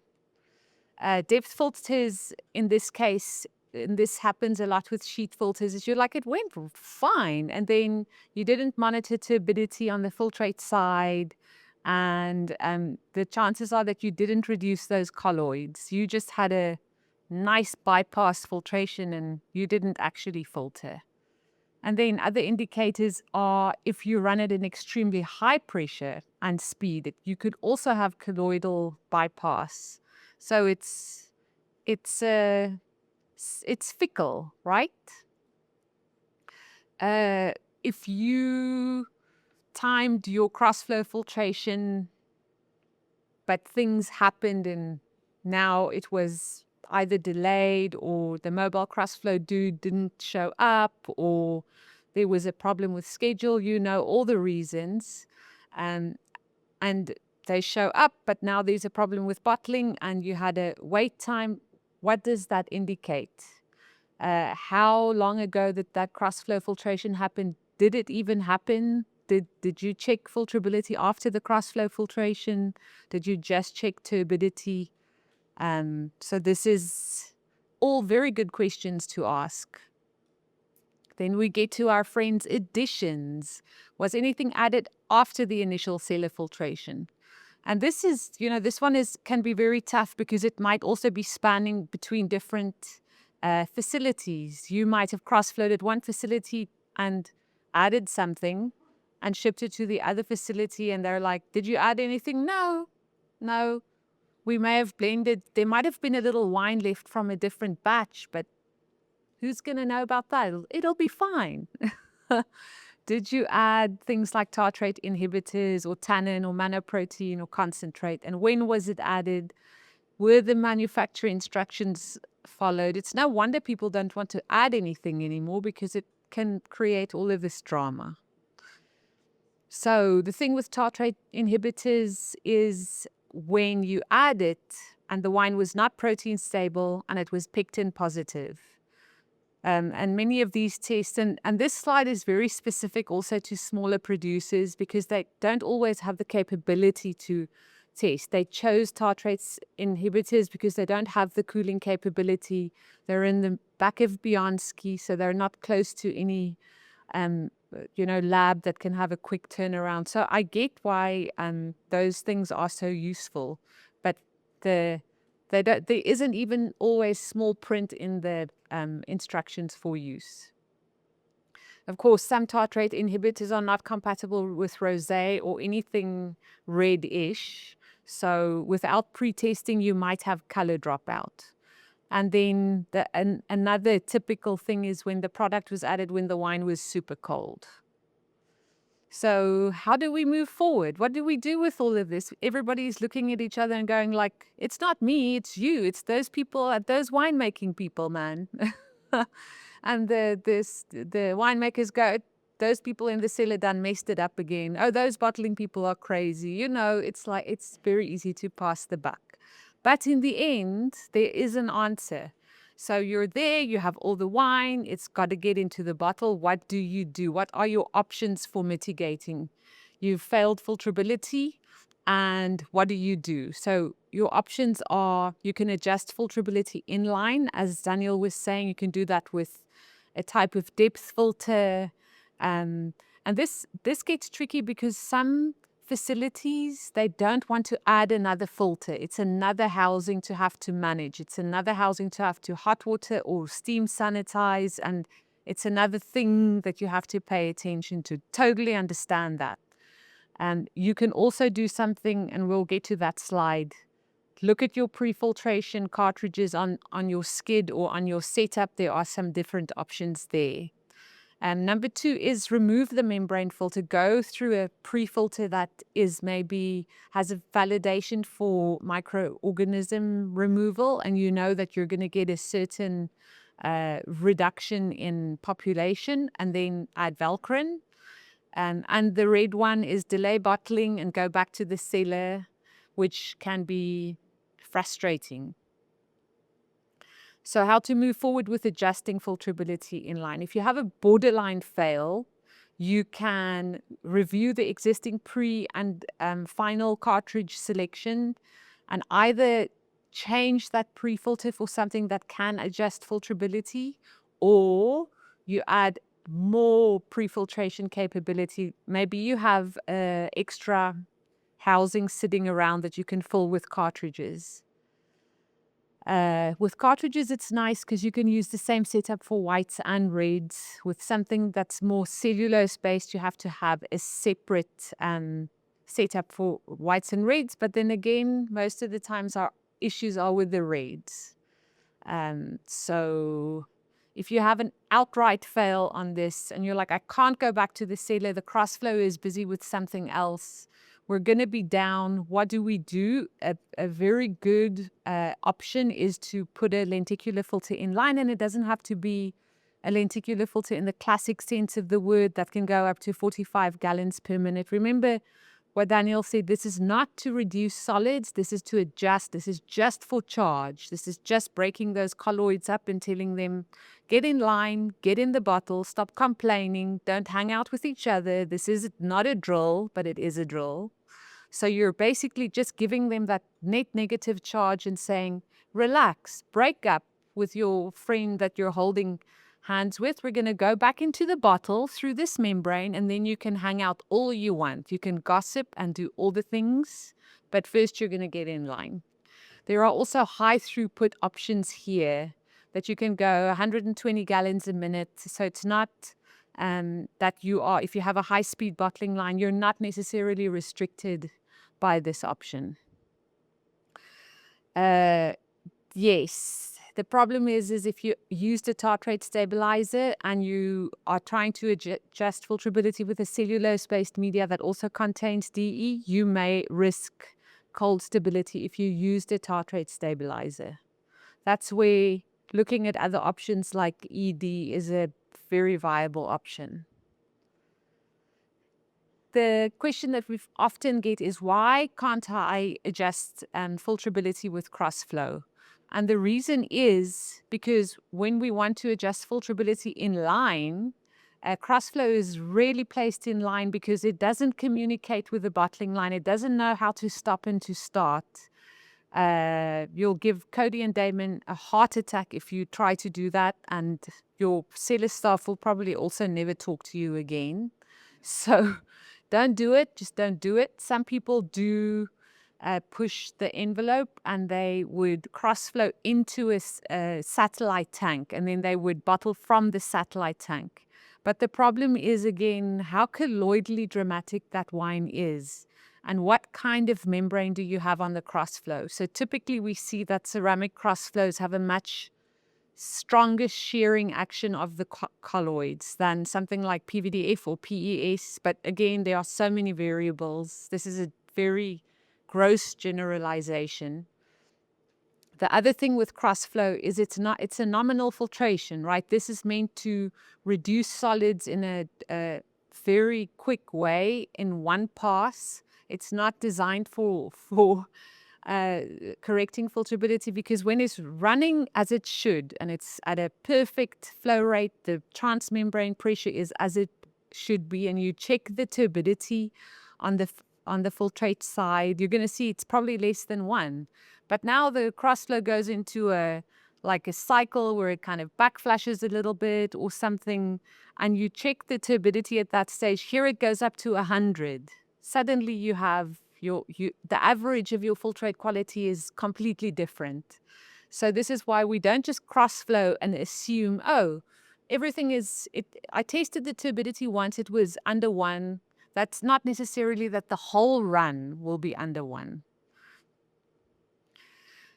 I did mention about that sometimes the colloids can get sheared, and this makes it worse. And this is very specific to what additions were made, how colloidally dramatic that wine is potentially. And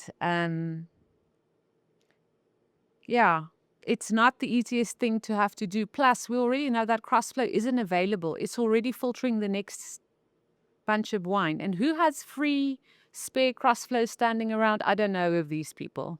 That I've never seen.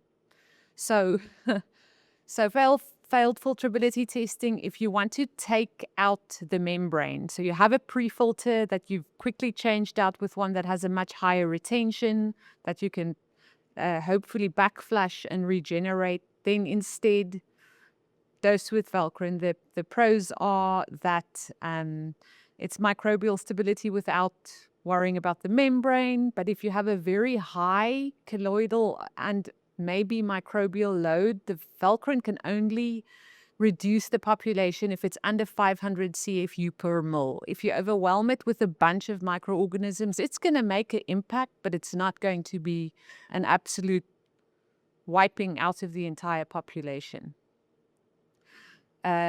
So cons are you must have a doser, because for those of you that don't know Velcro, it's freaky stuff. It freezes at like 63 degrees Fahrenheit. So you either have to use a mobile provider or you have to own the equipment to gently atomize this into the bottle. It's like perfume. We're in a perfume factory, basically.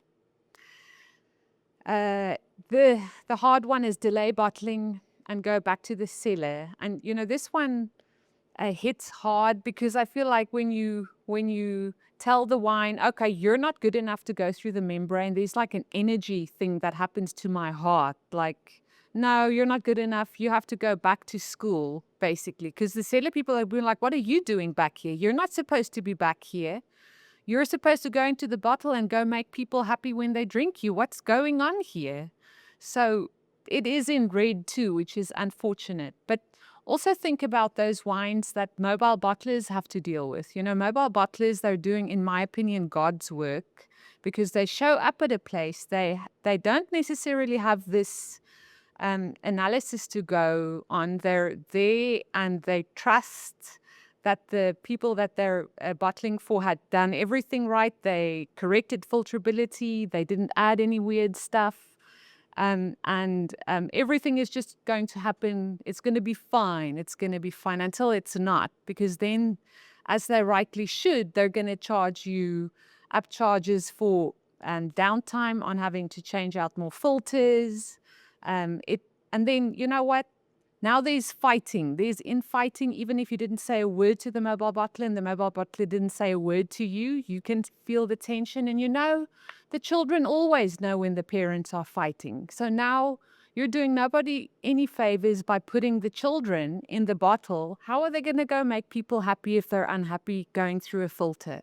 You know, we don't think about these things, but I think it's important. So when you don't have the right equipment to adjust filterability in line, and we learned this from our mobile bottlers, is they make a plan. So they have a cartridge filter in the cellar, and then they have a cartridge filter on a pre-filter on the mobile bottling line. So they added another step, and they're making it work, because I would also want to go home after a long day, and they make sure it happens. And then your other solution, of course, is reschedule and refilter, which means you're paying for a whole new setup fee. And the next time if, depending on the relationship that you have with your mobile bottler, they might not be friendly when they come back. And again, the children are suffering for it. So how to move forward is, we're going to do everything like we said before. We're going to have proper QC. We're going to look upstream. We're going to address pectin and glucan product issues. And you know what? The thing is that filtration can't always fix this. If you come at those mobile bottling filters and you have no other plan to fix it, the beta glucans are going to stop those filters in their tracks. It's literally incredible to see. Like, just everything comes to a screeching halt. They're extremely strong. And so do not be an enzyme hater.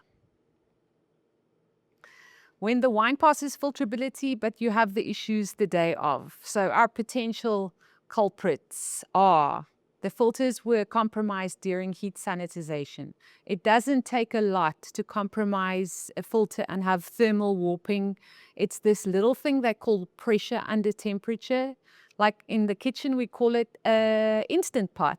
Like, that's why you cook food that normally takes 15 hours to get a nice soft brisket. You cook it in 15 minutes and it's done. Imagine what that does to your filters. Yeah, it's not pretty. So pressure with temperature, that's a lot. And if you cool it down too fast, like if you just went, I mean, this is now a thing, right? You work out, you get very hot, and then you get in an ice bath because it's good for your mitochondria and whatever. This does not translate to filters. They get stressed and they warp. So do not do the things you do to yourself to your filters. And the second thing is water quality issues. So if you're rinsing and you're preparing and you're loading those filters up with minerals and all kinds of interesting things like colloidal silica, then you are looking to have some downtime. And the water thing is pretty simple. You take a sample, you send it to these people, they tell you all the parameters. We look at it and we tell you, you got to do this, this, and this. And then if you're a really big winery and you have multiple wells on the property that you're drawing wine out of, you may have to have a small RO system that you can use for specific things. And then there are things like colloidal silica that comes out of solution and can still wreck your RO system. So water is critical to keep a an eye on.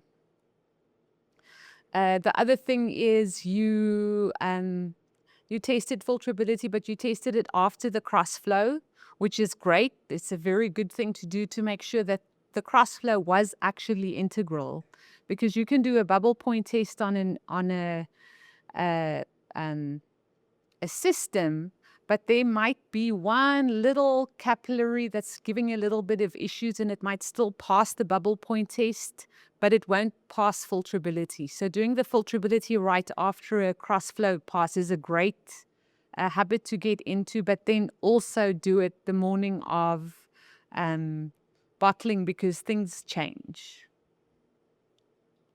The other thing that doesn't, I'll say it here. The other thing that does, that we didn't write here, but I'll just mention about additions. Don't do silly things like go add a tremendous amount of SO2 right before you go to sterile packaging. Because if you've ever had a nice sniff of SO2, especially in the old days when we used the gas, like, you will die.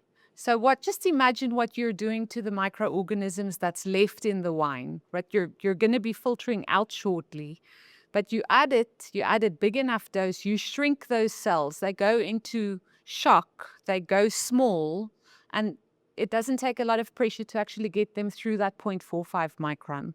And so this happens often with Brettanomyces, and then they did studies on it. I'm not just telling you a story.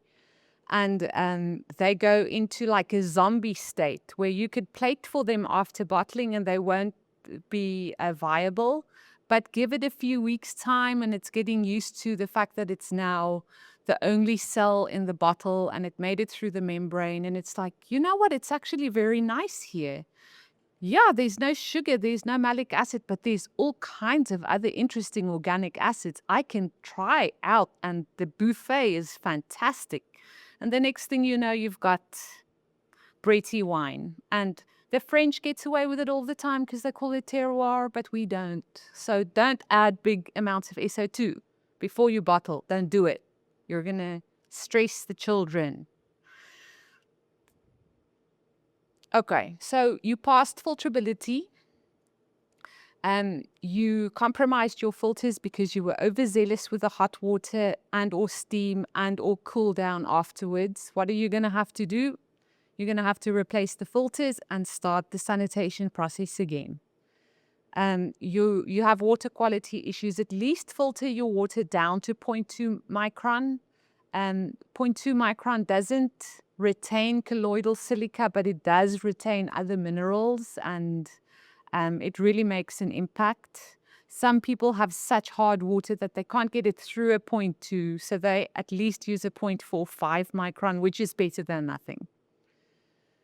And then with the filterability tasting lag, you didn't taste filterability the morning of. So we go right back to our decision tree here. You go right back to, we're either going to have to adjust filterability in line, we're going to have to remove the membrane filter, or we're going to have to go back to the cellar. So those are your options. Alternatively, this happens quite a lot, and it's no judgment. I totally understand it, but the lab comes back and says filterability is failing. And then the winemaking team says, we have enough pre-filters, we ordered in because we're actually dealing with this historical wine that always gives us a hard time because maybe we don't believe in enzyme, which is also okay. And you know what? Sometimes it's not just about enzyme. There's this white wine, and I bring it up because I still don't understand it. It's a Chardonnay from Washington. We run into this wine every year. It's pectin negative. It's gluten negative. It can't go through a crossflow. They have to filter this tremendous amount of wine through cellulose-based media.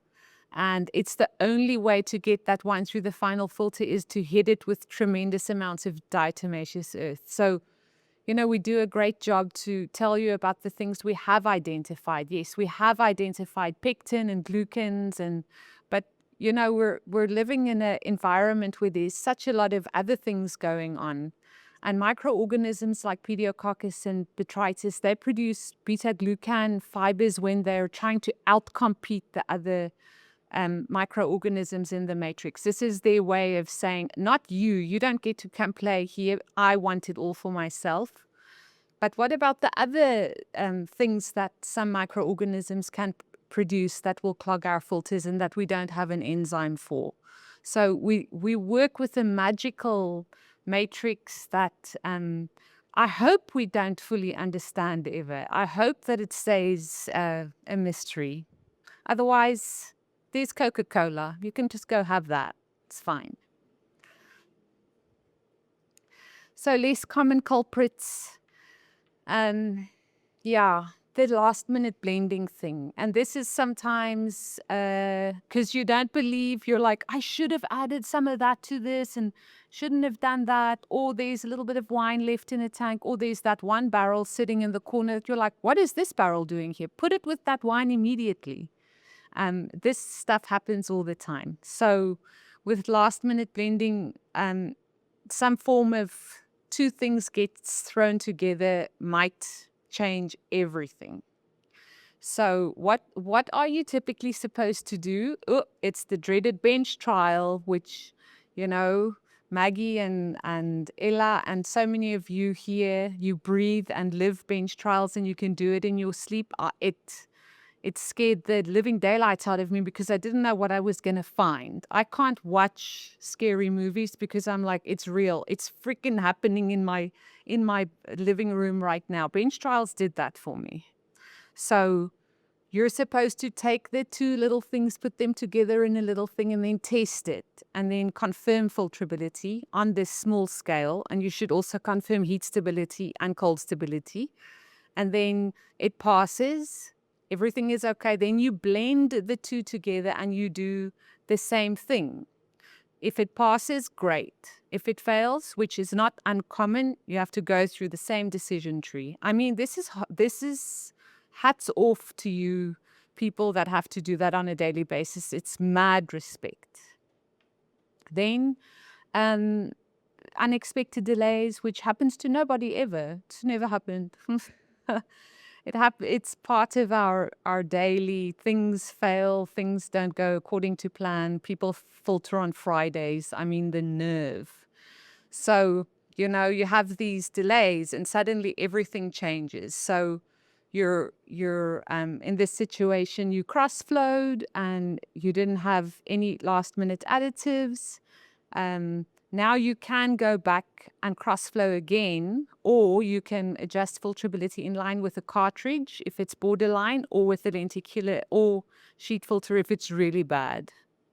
Situation 2 is you made last-minute additions, and so you're going to have to adjust filterability in line by using a cartridge, a depth cartridge that's suitable. And if it's a borderline fail, this is the best bet to retain cold stability if you added that tartrate inhibitor.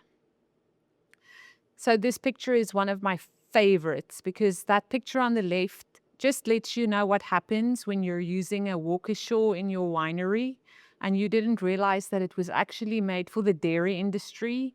And in the dairy industry, they take that pump apart every day and clean it. And in the wine industry, we're like, oh no, we ran caustic through it. It'll be fine. Like, this is 15 years of not cleaning the pump head.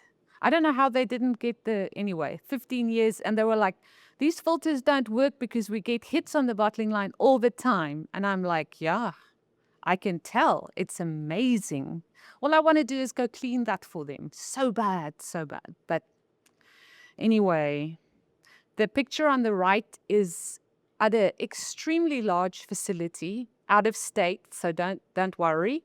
But what happens is there's lots of nooks and crannies for biofilm to build up. You see these like in non-sanitary valves, the flow direction is all wrong. Same situation, hits on the bottling line. They didn't normally at this place sterile filters, so I forgive them for that setup, but it's pretty amazing. And then I just want to point out, not all media is created equally. Yes, it has kind of become a commodity, but understand your compliance documentation of your filter cartridges. If you don't want to talk to us about it, there is a very smart man in the room from Parker Filters that can answer all your questions and tell you that I'm right, which is great. But I'm just going to say that not all of the filters on the market are compatible with this strong solvent like alcohol. And the last thing that we want is for you to do all this hard work, all the way from the vineyard, all the way to you're so close to getting this wine in bottle. And now you go run it through a cheap-ass filter that puts solvents in your wine, and instead of having nice children that make people happy, you just gave them plastic. Now they're becoming bipolar, and they're going to make the people that drink them drunk and crazy. Like, don't do that. Like, it's so cruel. So if you doubt this and you have filters that you're like, you know what, I have no idea, soak those filters overnight in wine. The next day, taste the wine with your team, and then you decide, is it elastoplast, is it plastic, or is it just normal solvents that you find at Home Depot? Like, seriously, this is not good. Then also look at the microorganisms that you're looking to retain. Not all of these filters on the market have the right validation paperwork, and you think they're retaining what they should be retaining, but they're not. And then it's okay not to speak filtration fluently. That's why they have very interesting people like me that dream about filters at night to be able to answer your questions. You could wake me up in the middle of the night and ask me, what is the surface area per 10 inch of item number 6765073? And I'll tell you it's 0.6 meter per 10 inch. And then I'm going to say, but why do you want to know such a dumb question? Right? Because I'm going to say surface area isn't everything. There is some other interesting things like pleating technology and how these people do a bunch of work on how the flow dynamics flow through a filter. So it's not just what you read is what you get. It's very, very interesting. Oof, am I already nearly done? I'm nearly done. These two, they look like Laurel and Hardy, but I would also look like Laurel and Hardy when I was steamed in Minnesota and then left outside to cool down, right? It's cruel. Let's just look at a quick case study. And this is not one singular place. It's kind of a mishmash of what we run into. The client says that the bottling filters are not performing like they used to. Okay, no problem. We're going to come look into it. The wine passed filterability index. After they passed through a Crossflow filter in the cellar, the filterability was tested post-depth filtration, but was not confirmed right before bottling or daily before bottling when they're bottling the same wine for 2 weeks.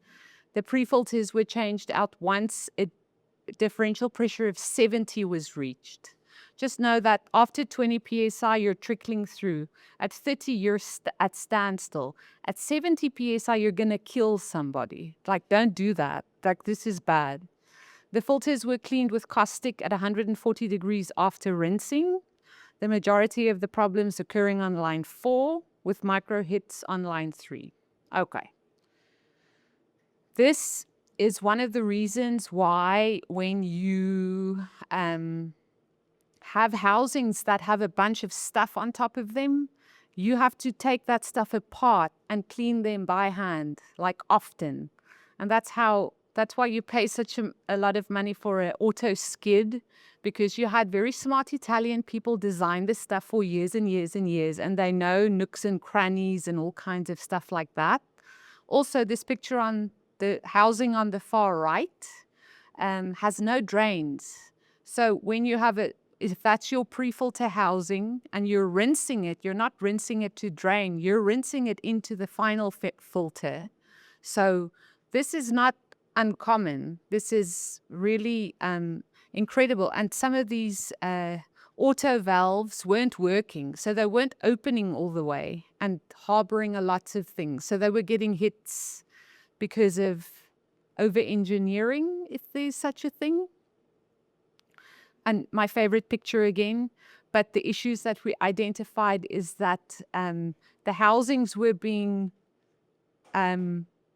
pushed with too high pressure, whether it was the amazing pumps that they had with so much power, or the fact that they were pushing the lines out with 110 psi of nitrogen pressure.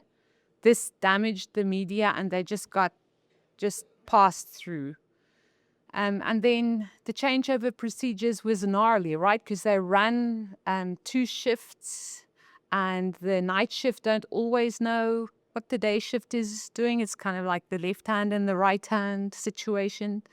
And so the housings weren't rinsed. That was that picture. The dry cartridges were applied, and so the wine would settle on the bottom 10-inch and it wouldn't get through all of it. So you just set these cartridges up to just fail from the beginning. And then after they rinsed, their water was not bad for actually the area that they're from. But the problem is colloidal silica is something that's, along with pectin, is an assassin of filter media worldwide. And it's not specific to wine. Because colloidal silica likes to come out of solution at low pH. So after you've rinsed with caustic and now you're rinsing with water, already that pH comes down quite a bit. And now you're adding acid, now you're bringing it back further. It solidifies and it forms kind of like a gel, and that goes and sits in your membranes. And this has a big effect also on crossflow filtration. But this team was really, really good at communication and figuring it out. They looked at their pressure, they adjusted it, they addressed the water issues. And this took a lot of teams, right? This is the cellar, this is the lab, this is the bottling team, the winemakers. All of them had an input. So there's a lot of people in the room, but they got there. And that's why I say they're proud and confident, because we're proud and confident that they actually got through this, despite having equipment that's not designed to be easy to use. So they increased their throughput from 30,000 gallons per 30-inch cartridge to 100,000 per one cartridge, so 1.2 million gallons per 12 round. They saved that year $100,000 on bottling filters. They decreased their downtime and water usage utilities with more than 50%, and they decreased their microbial hits by 95%. Not 100%, because this is an ongoing issue. So what do we want? What is it that we want? We don't want to focus on this is wrong, this is wrong, this is wrong. What would we like to see? Like if we tell the universe, give us this instead of giving us more of the crap, I think this is where we need to go.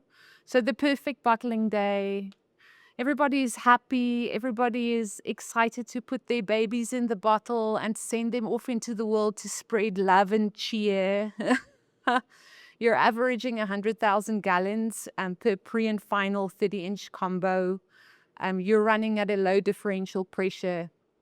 You're not changing out your filters when they clog. You're changing them out when you reach a certain amount of sanitation hours or throughput, whichever one comes first. This is my goal. You have on-point cellar filtration and wine preparation. You have meticulous bottling line and cellar sanitization. You have consistent filterability testing and timing.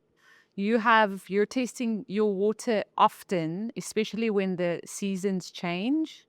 You are sterile filtering your gases and like your nitrogen, and you're also filtering your steam. You're doing periodic bottling line audits by a third party, and you're not going to react and think that it's a judgment. It's an opportunity to become so good at this that the success becomes boring, with other words. You're like, bottling used to be such a drag, now it's such a pleasure. This is the goal. Clear SOPs, a team that likes showing up, low turnover of staff, people that actually love doing this thing. Does that sound like your cellar yet? And if it doesn't, it could have been worse. You could be a mobile bottler, because I think those guys that don't get, every time they get to a new facility, I think they are doing this to their line, but they're starting with a wine matrix that they know very little about. So it could always be worse for you. Additional takeaways is the one that our next video that's going to come out featuring Daniel, because he speaks so eloquently and honestly, but it's going to show what is pressure drop over different housings, because a lot of new people that start out, they're like, pressure what now? Why do you have to have 2 pressure gauges over a housing? Really simple things like inlet pressure minus outlet pressure is differential pressure. And how does that look if you have 3 housings sitting next to each other? And these are things that they don't teach us when we go to winemaking school. These are things that we learn from the cellar guys when we go and do a practical. And these are the things that we have to get. We have to hear it every year. We have to hear it over and over. That's why we will be bugging you, and we can come in and do a site assessment and look at your process, because everybody's is different. The other thing is high pressure at high temperature will kill anything. Filter media for sure. You're going to have low gas pressure. You're not going to blow anybody up. It's going to be fine. You're going to monitor throughput. You're going to look at pressure progressions. And if you're fancy, you'll have this all automated, but it's not always possible. And then, yeah, if the wine is colloidally difficult, give yourself the opportunity to test filterability. You don't have to have this unit. You can take the unit that you already have and update it and see how you can make it work to just use those 2 formulas. So by the way, you have to send off about 100 tests to ETS before you break even to buy this unit. So 100 tests, or you send it off to the lab. I don't think it's that bad. But yeah, if the wine is colloidally difficult and you're going in blind, you're not giving yourself the opportunity to make it. It's not fair, I don't think, because you could have all the assassins hanging out, beta-glucans and pectin, just waiting for you to come by. Like, they're not even hunting you. Like, this is amazing. So, I think I said all that I wanted to. Point is, when a filter clogs prematurely, it's trying to tell you something. It's a great opportunity to review, identify issues, and improve processes. And if you have questions, call Daniel. Thank you.